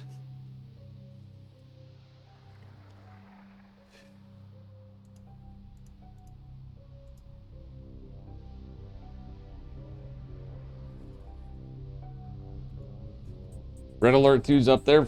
I need to continue playing them. I'm so bad. Like, I didn't play it when I was younger. So you guys are when I was playing it before. I'm like, yeah. It's so frustrating because I'm so not used to. I'm like, control groups, okay. You can't A move. You have to press the 1.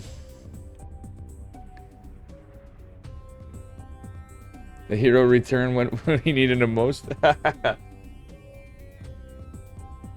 Well, how life's looking. I am gonna go back to prioritizing me. We are gonna try to do a Kirktown brawl for February. But I'm only this next one. I'm like, yo, dude, we need to get people. I'm gonna be bugging people like broskies. You guys want another group of show matches like we did? We could do different times and stuff. Different players, collect them. Even if we collect some replays from different time zone players, because of my availability, we'll definitely do some Kirktown fights again. But I'm not going to be putting out $250 every month from how it's looking from Twitch and my possibilities of stuff to come and work. Actually, let's hope my interview goes well on Monday. There was a fuck up on... I got double booked in an interview today. I'm still employed, but I'm looking out for old Dave Reno. Here we are, guys. It's a best of 5. It is the grand finals, and I didn't put that in the title. Oh, well, I'll do it after. Spawning in the bottom left-hand corner in the red Zerg drones. Give it up for Mr. Shin with a 15 hatch. More than likely. His opponent in the upper right, in the blue, from Weebu Gaming, it is Hero. And I never get Shin's team right. Let me actually do something real quick, like.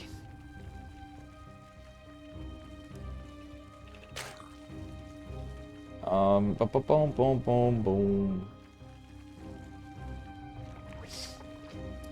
Yeah, he's from the Gaming Gladiators. That's right. I kind of avoided it before because I'm starting to forget. Everything's starting to blend in for me from all the teams. We had so many changes of teams over time. Like, I'll look at, like, Hero, for example, and Dark, and just think, from Dragon Kites of Gaming.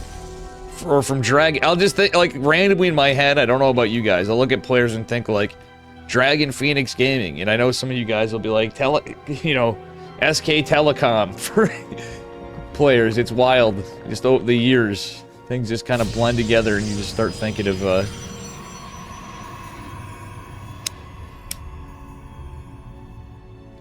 as long as you don't say, don't say from Evil Geniuses, you should be fine.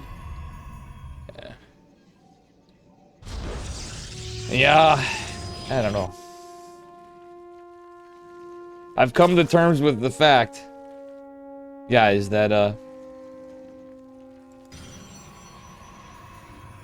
think if anything on there, if there was any villain arc for Dave, now that I've gotten older, I used to be quite sharp when I was younger.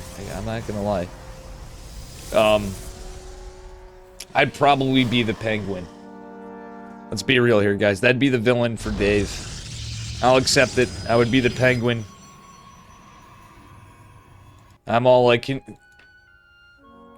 little crippled and old, and I got the attitude. How you doing, Hans Muff? From the refried bean. You can see it.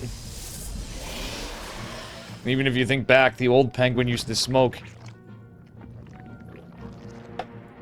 And if you put the penguins together, like the old one and the newest Penguin, that's Dave. Or the Danny DeVito Penguin, for that matter.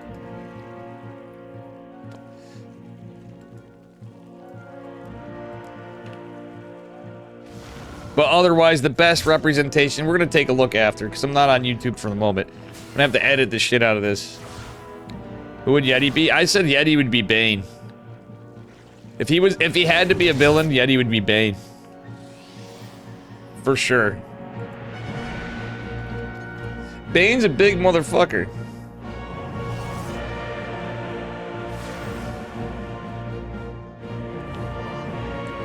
Alright, a couple depths go out. Hero doesn't really find much damage with the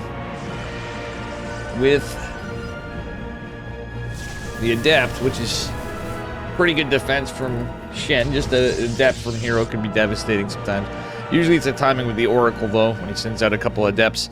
Void Ray kills the Overlord. It's the only Overlord that Shen has sent across the map. He doesn't want to lose two, just in case Hero open Void. But Hero is changing it up just a bit, opening Void Ray. I kind of like that. Hides his play. Hero's changed it up even a little bit, but he's very likely to play Blink. That was the guess. Oh, Hero going to kill the rocks. Hero wants to wall this. Yo, I'm stealing this. All right, guys, so hear me out. It takes Zerg a while to kill the rocks, even later on. We're saying if you were a Batman villain, Yeti. Yo, why don't I do this every game? Not every game, but in PvZ. Guys, take notes. If you just do a standard Stargate opener, and you open Void Ray. I fucking love that from Hero. Void Ray comes back around. That literally eliminates one whole ramp that Zerg can go attack you. The Stalker's sure as shit gonna die. But a good defense from Hero nonetheless. Not a ton of... Oh no! But Hero falls victim to the most Hero thing that can happen. It's not a wall! I think the Adept was out of position, actually. It is a wall. He just didn't hold position. It was just out of... The Adept was out of position. It's technically a wall. Dark was training Shin to play Heroes... To play against Heroes Protoss? Yeah. Well, I mean... That last build was Dark having fun. It reminded me of, like... Haas. Or something, the last one there. A little unlucky for Dark. The Overlord scouted it. GG, you're prepared now? Oh yeah, before he goes... That's kind of cute, because Dark... Poor Dark, man. That's rough. Imagine being 29 and having to go to the military. Oof.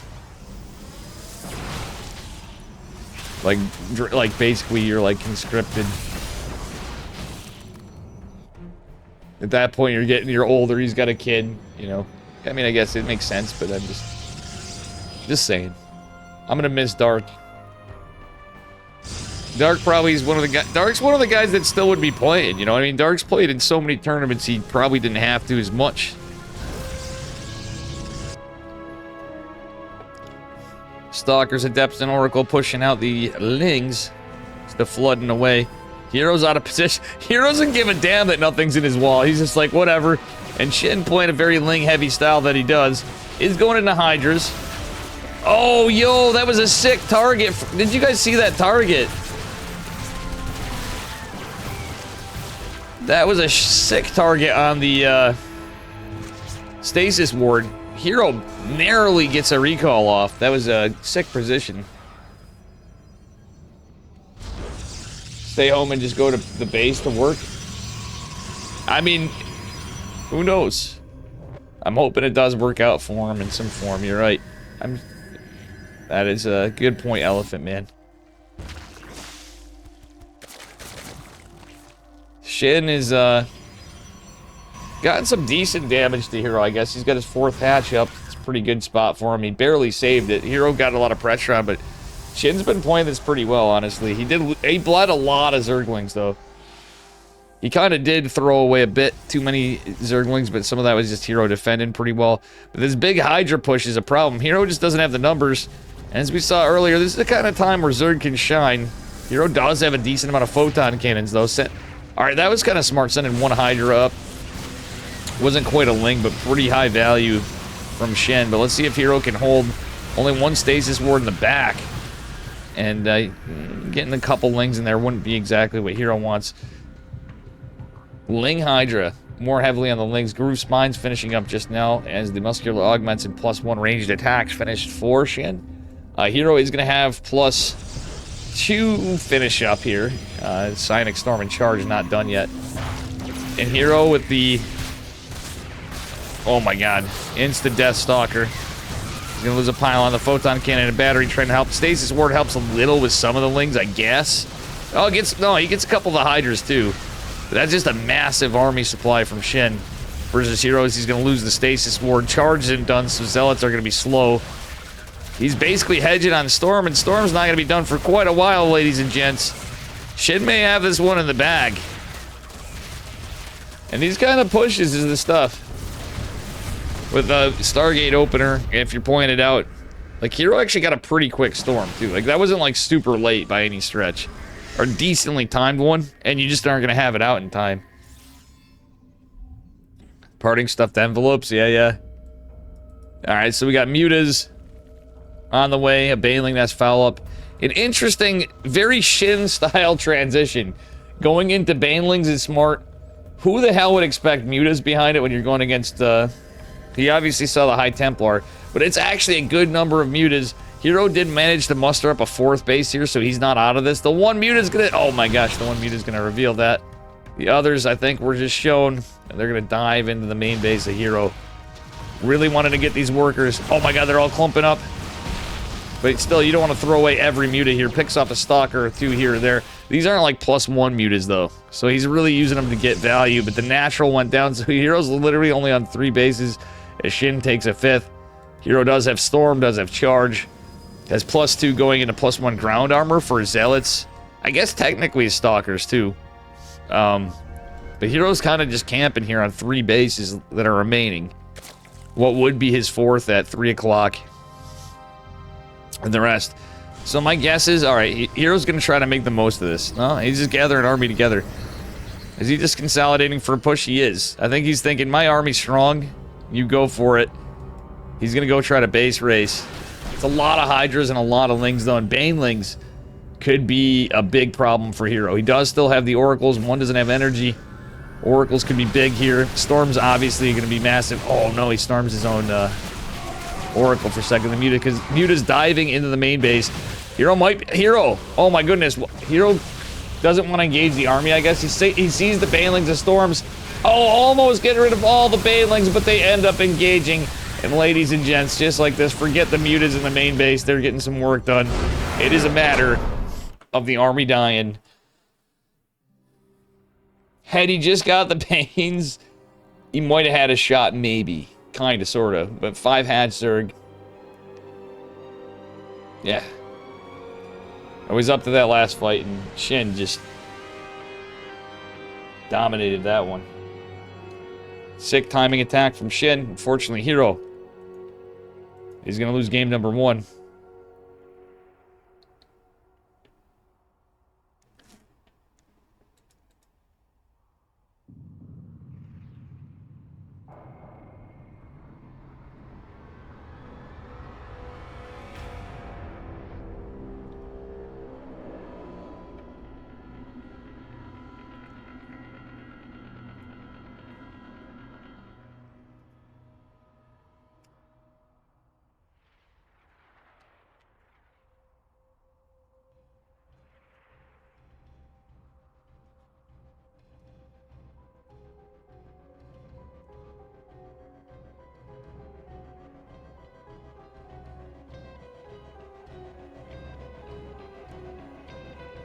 Alright, let's see what we get for game 2.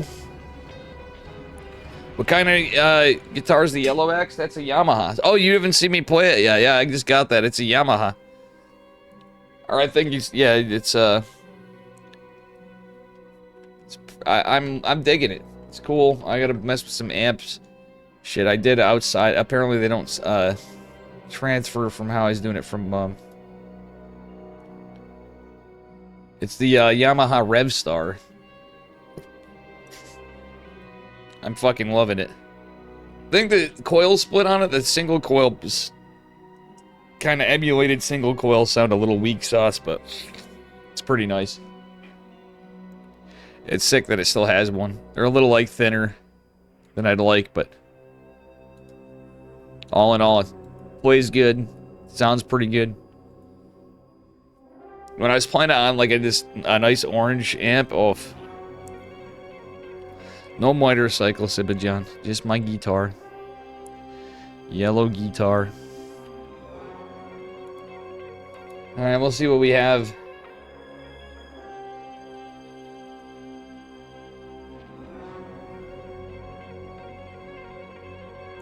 Coming up here. Damn.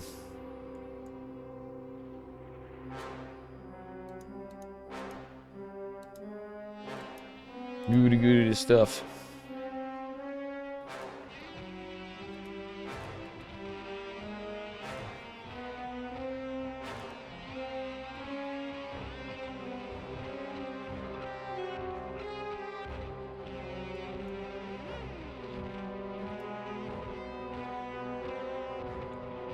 Not even a piano, no.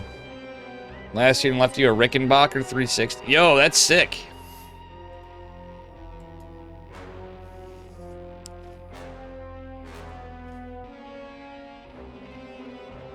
That is sick.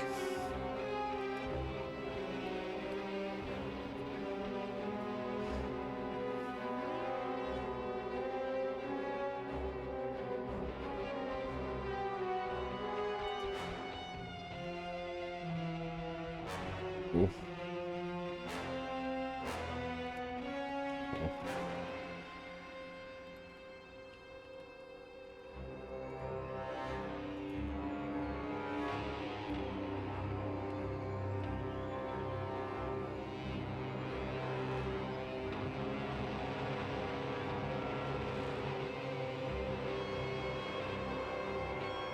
Anki's bugged out. We're just waiting for him and we're going on.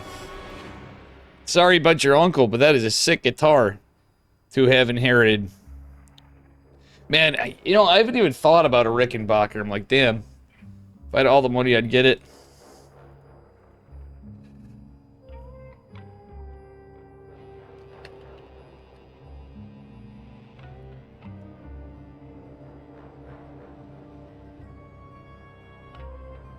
You remind me of the Beatles? Yeah. Ricky's sound pretty fucking cool, actually.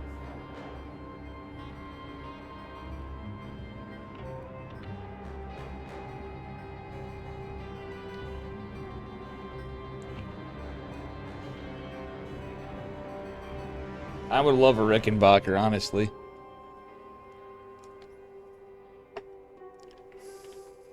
I miss my Gretsch. I had a pretty cool Gretsch. And honestly, I'm just thinking about it too. I gotta quit smoking, then I can try to fucking do some shit. And smoking inside. If I even just made myself smoke outside or like whatever, I'd have to fucking repaint my whole house. My whole apartment, rather, which is a pretty good size. And, but I just do it a room at a time.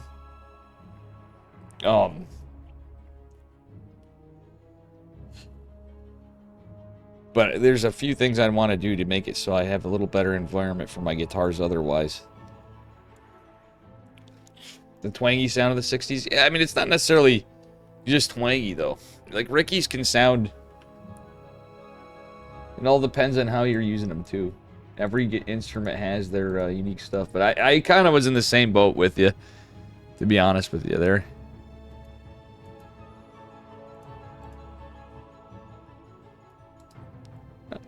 Back in the day, I wasn't as big of a fan. I shouldn't say that, like I never used to think of Hendrix thinking of sounding twangy and he played on a Strat, but... Flying Burrito Brothers. No, I have not.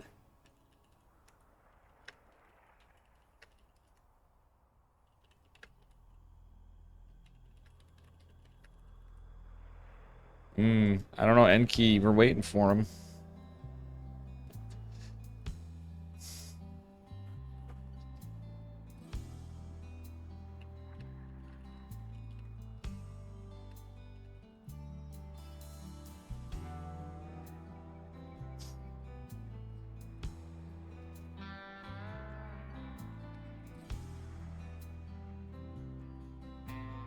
Flying Burrito Brother. You're gonna have to message me about them, Coffee Pot. I'm gonna have to check them out, because if you message in Twitch chat, there's no shot I'm gonna remember.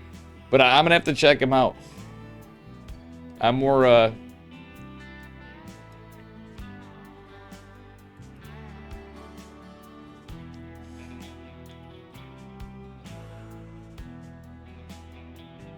more, I'm not sure.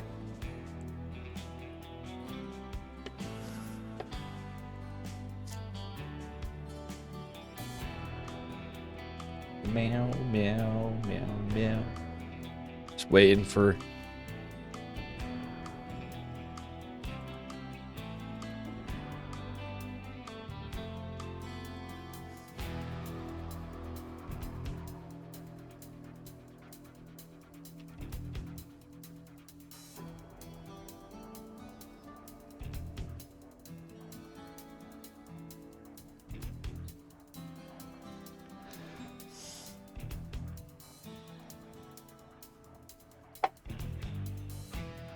Guys, I apologize for the wait.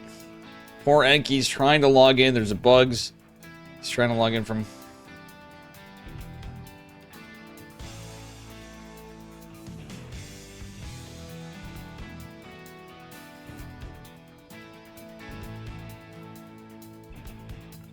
Aw, man, we lost our numero uno Latin American caster, Alexander Enki. The servers.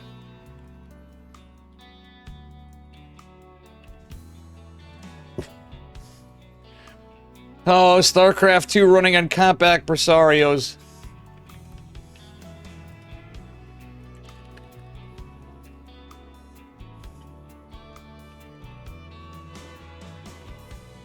They're like compact Presario Pentium 3.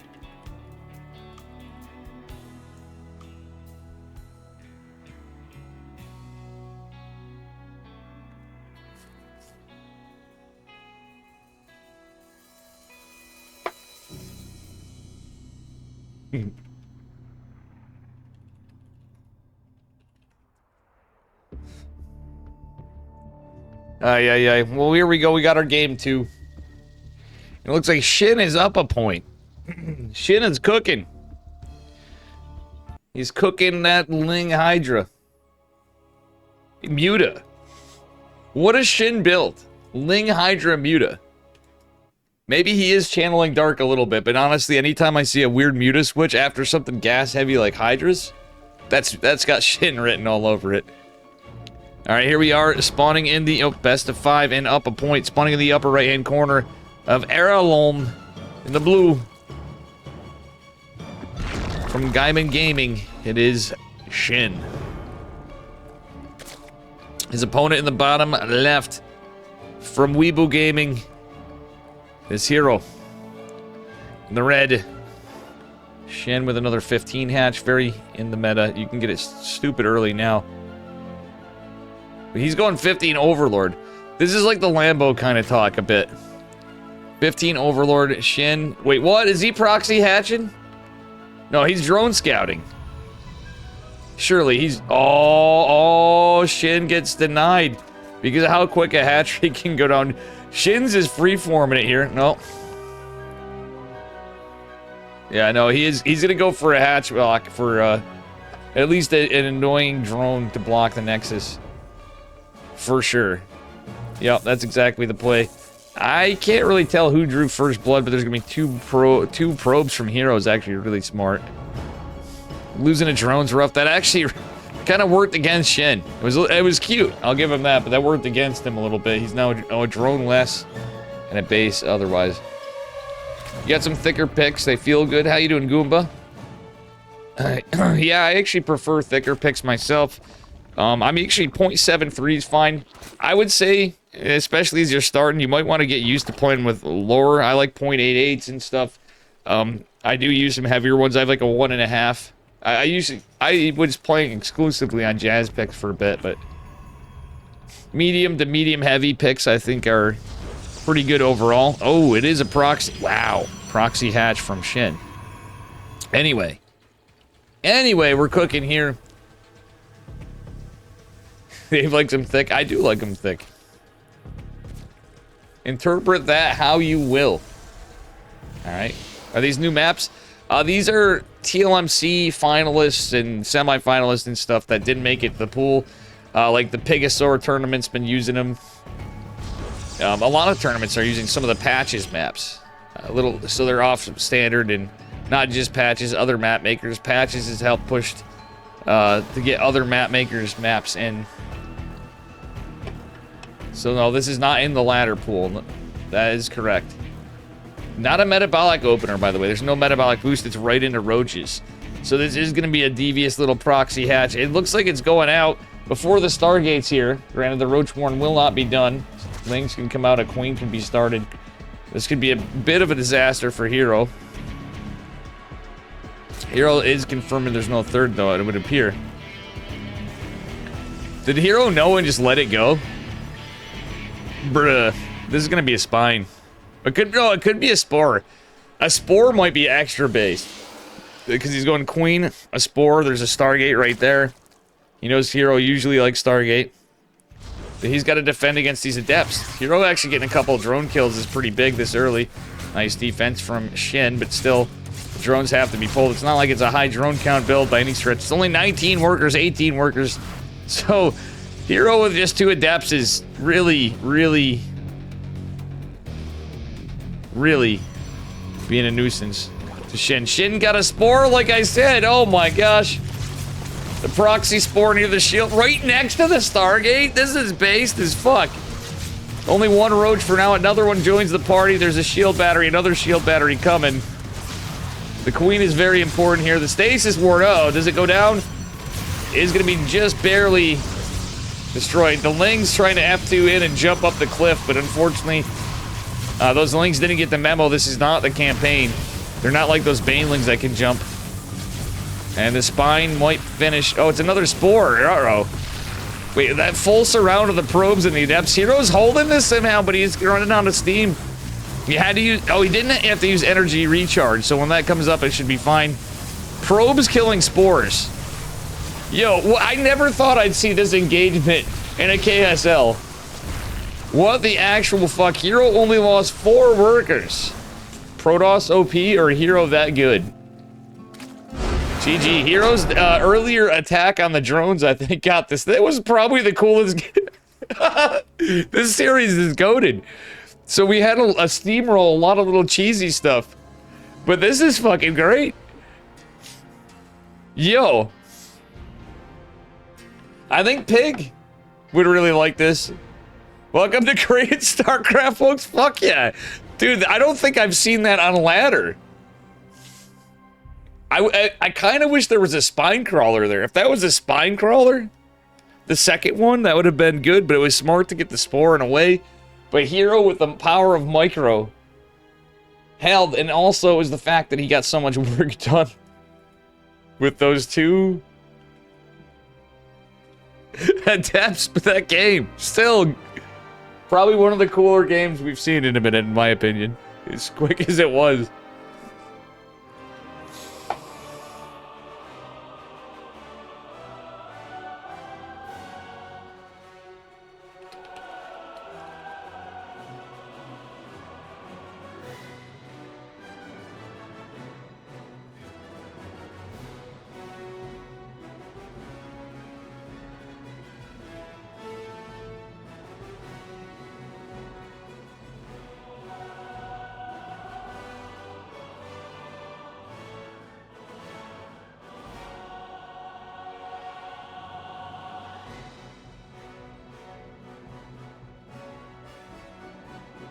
I'm gonna try to send the replay.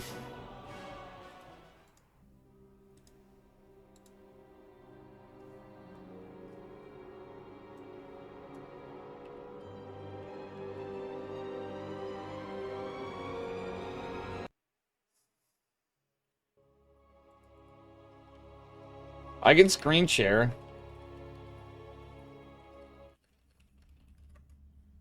And in Discord to Alexander Enke. I might actually get him in. He is a Spanish caster. His English is far better than my Spanish, I think. Anyway, the match is now 1-1. Shin another 15 something. We'll see what Shin does. It's Shin.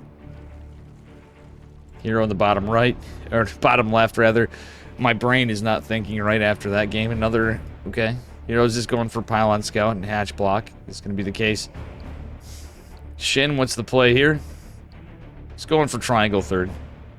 Hero with a damn early probe does get there in time for a block. It's so early, like the game times out so differently with the 275 hatch in my eyes. Join, Steadfast said join.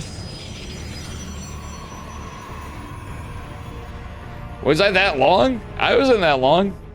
Steadfast is probably tired and cranky. Listen, I would argue I'm probably more tired and cranky than Steadfast. He casted today. My ass went to work today. He might have to get up stupid early to cast if he was in more. He is cranky. Oh yeah, well we had to wait for a long time between there. Well no, but we had to wait for a long time beforehand, if you remember, all of us. Not for Enki, I mean for the other stuff. Yeah, Steadfast is a cranky boy. But like he casted earlier today, if I'm not mistaken. He's been playing World of Warcraft. He wants to go back to playing WoW. I mean, I'm tired and cranky too. I didn't even get my extra coffee. I'm not getting even more. I didn't even finish this. It's cold as fuck. I say that and then take a sip, just in case this turns into late game PvZ, which I don't think it's going to, but we might get one game. You're cranky? Meow wow. Charlie gets cranky in meow wows. Enki! Enki, oh, I thought you'd still stay. I don't blame you. It happens. Thank you for the raid. Guys, make sure you follow Enki.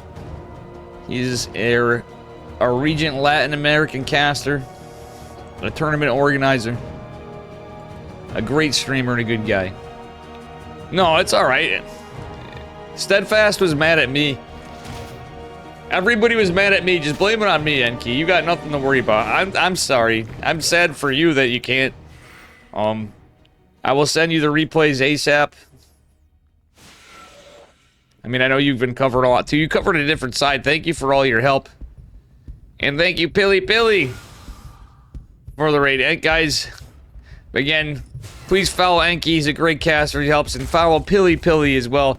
Pilly gets his own command here. And hopefully he does go in there. Thank you. And Patches now. Jesus. What up, Reaper? What up, Patches? Thank you for the raid, Patches. 3 raids back to back to back. I appreciate you. Poor Enki couldn't even cast tonight. The end finals after doing all that great work. Patches, thank you for the raid too. I hope you had fun playing and laddering, and Pilly as well. Pilly, what were you up to? Patches, how were your games at the end? Was Pilly laddering, or was he playing some, what was the game of the day for Pilly? Enki will definitely get you those replays. I covered a completely different side. Yo, Yeti! My man coming in with the gifted subarinos.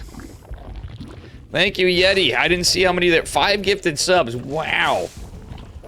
Whoa, let's heckin' go. We got a golden Kappa train, guys. Not a hype train, a golden Kappa train.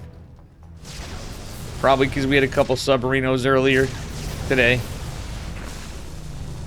Big thank you to Yeti as well. Yeti spaghetti. Let me know if you end up wanting to hop in at the very end if you're just chilling. Void Ray going out getting some work done anyway. Here we go. Choo choo. Guys, sub to Dave, not a scam. Or maybe it is a complete scam. It's actually not if you like Starcraft. Because eventually that money's going to go back into Starcraft in one way or another. If you do sub to Dave. Just saying. It always does. Anyway. Thank you so much. All you guys. Enki. Big Sag for that. We appreciate you. And your diligence. Pilly for the raid as well. Patches and Nestor Yeti with the 5 gifted subs. I love all you guys. Every one of you. I got lots of bros. And some cis bros in Starcraft. Alright, hero with some pretty good defense here. He's going into Resonating Glaives. Let's see if this is a tell to Shin. He doesn't have a Roachborn. Oh, he does have a Roachborn drop. What am I saying? He's going for an Evo. I'm a damn fool. We already saw it. I was a little distracted there. How you guys doing? Andrew Rock. And ladies and gentlemen, do me a favor, a kindness. if you would, please. Exclamation mark Matcherino. We have Matcherino codes. If you'd be so kind, please use them. We now use that money toward the Korean Starcraft League because we are under the $800 per month. I might step it up a bit. We're at like $6.99 last I checked just yesterday. But with Matcherino, I think we could probably keep it going to the bi-weeklies. We'll see how stuff goes on for time. Anyway, Adept shading in. Let's see what damage we get. Elephant Man, thank you for the 100 biddies. Wow, wow. We're heckin' hyping over here and training. Thank you so much. It is a hype day for Korean Starcraft. Hero looks like he's absolutely bodying this game. Pilly coming in, I think, inspired this. Hero just knew Pilly was coming in. The Glaives, Hero just knew it. He's like, oh, that's my boy Pilly in chat. He knew he's watching with these Glaive Adepts. And, well, I'm not gonna lie, guys. It's looking pretty dire for Zerg. Shin does have a decent army supply. It's a very appropriate time to go into a German Autobahn. Pneumatized Carapace was researched for these, so these 4 queens should get there pretty quick. He's gonna want to consolidate his army before Blink is done. If this is before Blink, Roaches and Ravagers and Lings can be pretty good. The Oracle is out, is gonna scout this, but the Void Ray is a problem. He's gonna damn well hope that he doesn't lose. Oh, he loses 2 of the queen. Oh my god, or not 2 of the queens, 1 of the queens, but the ability to make creep. With that 1 Overlord. He's gonna have to pull another one, but the Void Ray is gonna be recalled. Blink is still not done, but that really messed with the pace of Shin. That 1 Void Ray. Hero changing it up and opening Void Ray more. GG. He's gonna take it. He defends. Very big damage from Hero in that game. Is gonna even it up.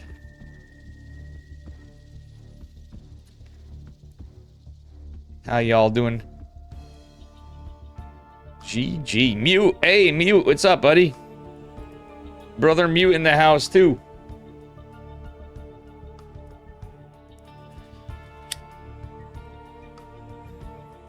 Another young buck. Mute's like Patches' age, too, aren't you? I see Raider from Patches, Mr. Mute.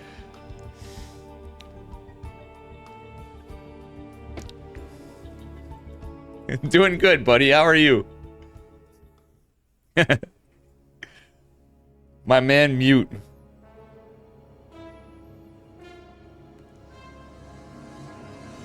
Another OP Protoss player. Mute, you're OP for being good. Clearly Protoss is absolutely broken. Thank you guys so much. Yeti, Elephant Man, and somebody else put some bits in there, it looks like. You were playing arcade with Pilly? Or from Pilly? Okay, Raider from Pilly.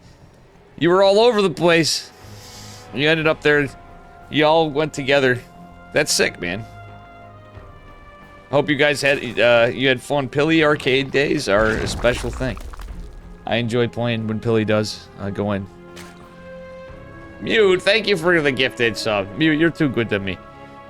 Here we are, spawning in the bottom right-hand corner of El Dorado in the blue. Give it up for Shin. His opponent in the bottom left in the red. Give it up for Mr. Hero. Oh boy. You know what I should be doing instead, Mute? You know, I should be bugging you for getting coaching instead. That's what we could do. But you probably enjoy watching me lose when I'm laddering and you come in to say hi. Watching Dave come up with these builds and how to throw to Zerg. I'm a master at that. You guys ever want to learn how to lose against Protoss to Zerg? I'm your guy. Alright. Anyway, here we go. You like when I play the guitar? Thank you, man. That means a lot to me, actually. I really appreciate that.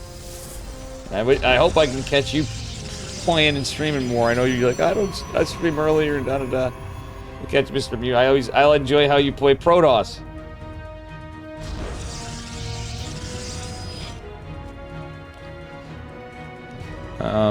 Today I was not playing guitar too well.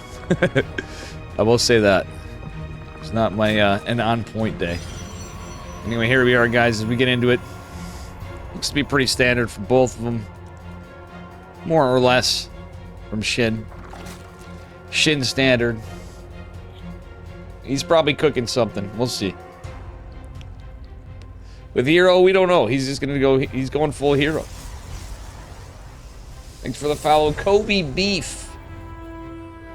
250. Kobe Beef, how you doing? Big fan myself as well. Okay, Shin is going to start mining this out. Take a little bit of a delayed third base. So is he going to go for a Roach Warren?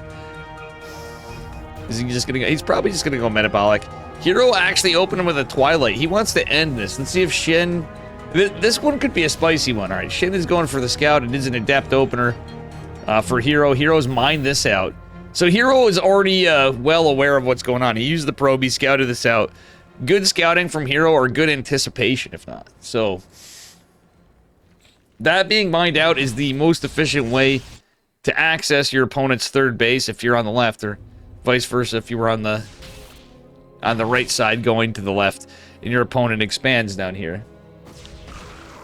So I do like that move from Mr. Hero mining that.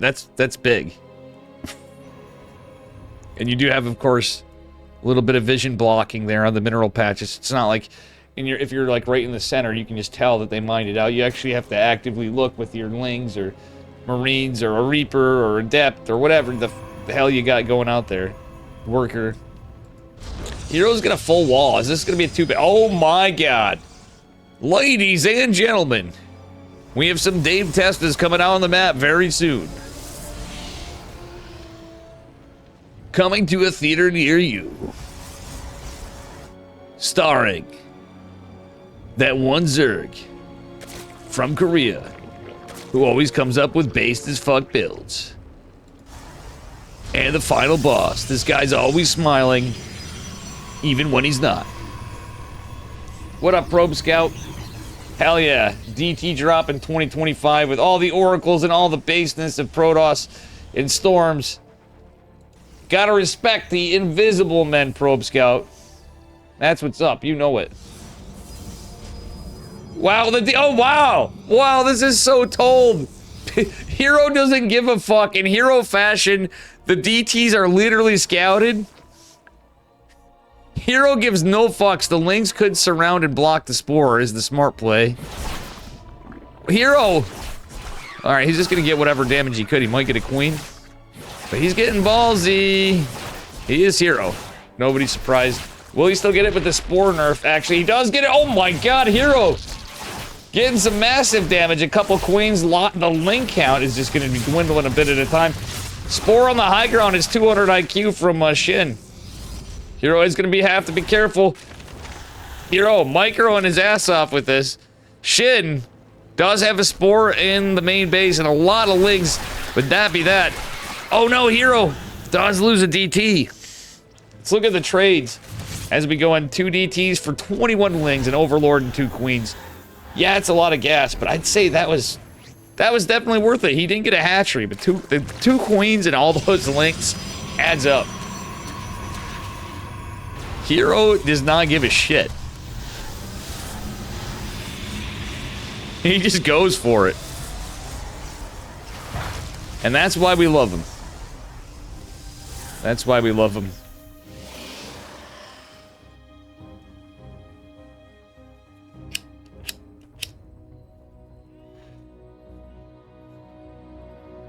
Alright. Archon's moving out. We'll see what happens here.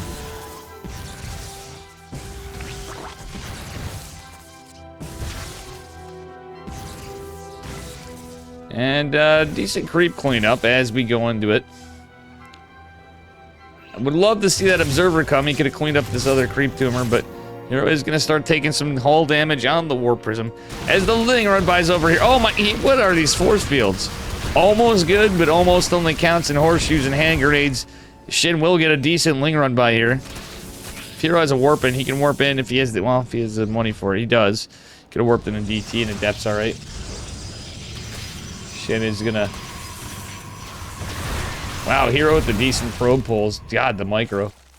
Archon drop is out. Is hero going to be immediately reactive? He's not to drop. He's not right at the helm. He's going to start taking more hull damage on the Warp Prism. It's pretty low. Queen's up an active creep tumor. Forcing transfuses. These queens have been put to work. Damn, there was another transfuse somewhere snuck in. Snuck in. Well done by Shen, but hero getting the work done. Truthfully, decent defense from Shin. Lots of cool little tricks. This game is sick. This has been a sick ASL all night. Yeah, we had a lot of really quick ones. That's what she said. I'm well aware that's what she said, but she said it. I didn't say it, she said it, boys. Anyway, Big Daddy Immortal coming out, Robo Bay, and charge fouled up with +1 for hero. Looks like we're gonna have ranged attacks +1 well behind it, and Galil Reconstitution finishing up. Oh, the derping queen! Another queen is lost. 4 queens have fallen. We should have got Gamer Richie in this, folks, because God save the queen was never said here. That's a lot of immortals. A couple stalkers, some immortals, and 2 archons coming behind. This is good for hero, and he's keeping immortal production out. Even with the Robo Bay coming, archons can still be annoying with these drops in here. We'll see the army supply in favor of Shin.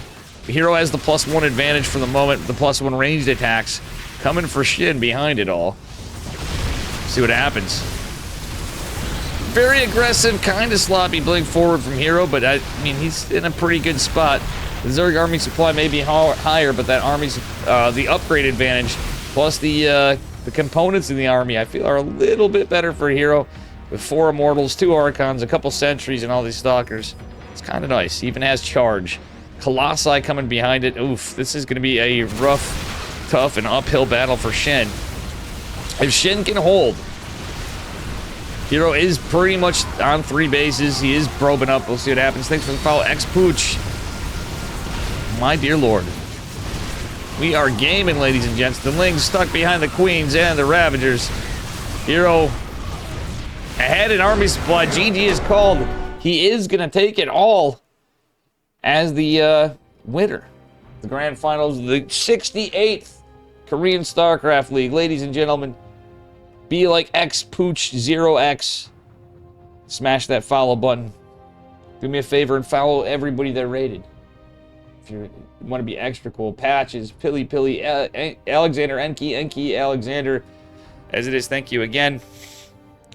As well as earlier we had some to Broad Kuchin. Thank you guys for everything today. Coffee pot with some subs. Yeti, of course, with the 5 gifted elephant man with some bits. Somebody gave me some bits I didn't really see right then. Back to Cent resub. That's it. Do us the best favor of all, though. Matcherino codes. Help support the players. If you got a few dollary dues too, you can put it in. We put that toward the prize pool. And anything excess, we're at $15.50. Somebody put a few bucks in, it looks like. Lithnos MD, thank you so much for the $5. And everybody that's used the code so far. We have 28 remaining. Every code adds 25 cents in US dollar dues.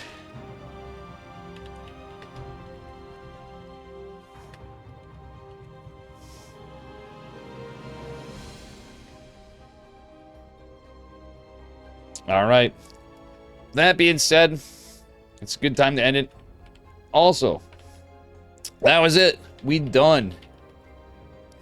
Check out my YouTube. Please subscribe to my YouTube. I appreciate it. I was going to be streaming to YouTube as well, but I'll probably be editing it. Putting it out there. Not editing it, but chopping it up a bit. Super fun as always. Hell yeah. The KSL is probably... I look forward to KSL the most. I'm happy we have it. Thank you guys for making it happen. It's a lot of fun. We're going into week 69 next week. Can you guys believe we've officially earned the title of a nice tournament? I would love to do something else for a moment. But, you know, it be what it be. Alright, let's go on to Raiderino somebody. Mute, are you staying up late streaming? I'm just checking, because I never catch mute. Anybody else? Anybody?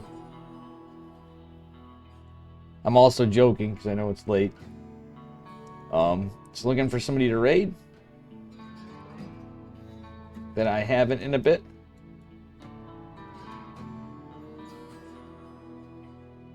Preferably a Starcraft gamer.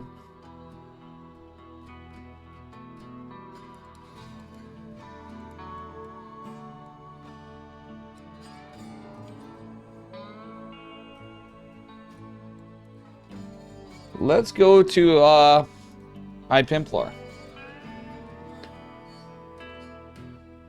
Thank you all again. Hype night, good games. Catch you all probably for something tomorrow. Dragon Egg tournament most likely. Maybe not. Maybe I'll just play. I didn't cast it last week. If they're actually good with the lobbies, I might consider cast. We'll see how I'm feeling tomorrow. I might take her easy a bit. We'll do some ladder and whatever, maybe some other stuff. You're strong. Thank you. Thank you, Mute, too. And guys, follow Mute. He's been starting to stream a bit. Huh? He's a really good fucking Protoss player. Thank you, Mute. I forgot to thank you for the gifted sub, too. Fucking legend. Alright, guys. Say hi to High Pimplar. He's a base boomer. He plays team games.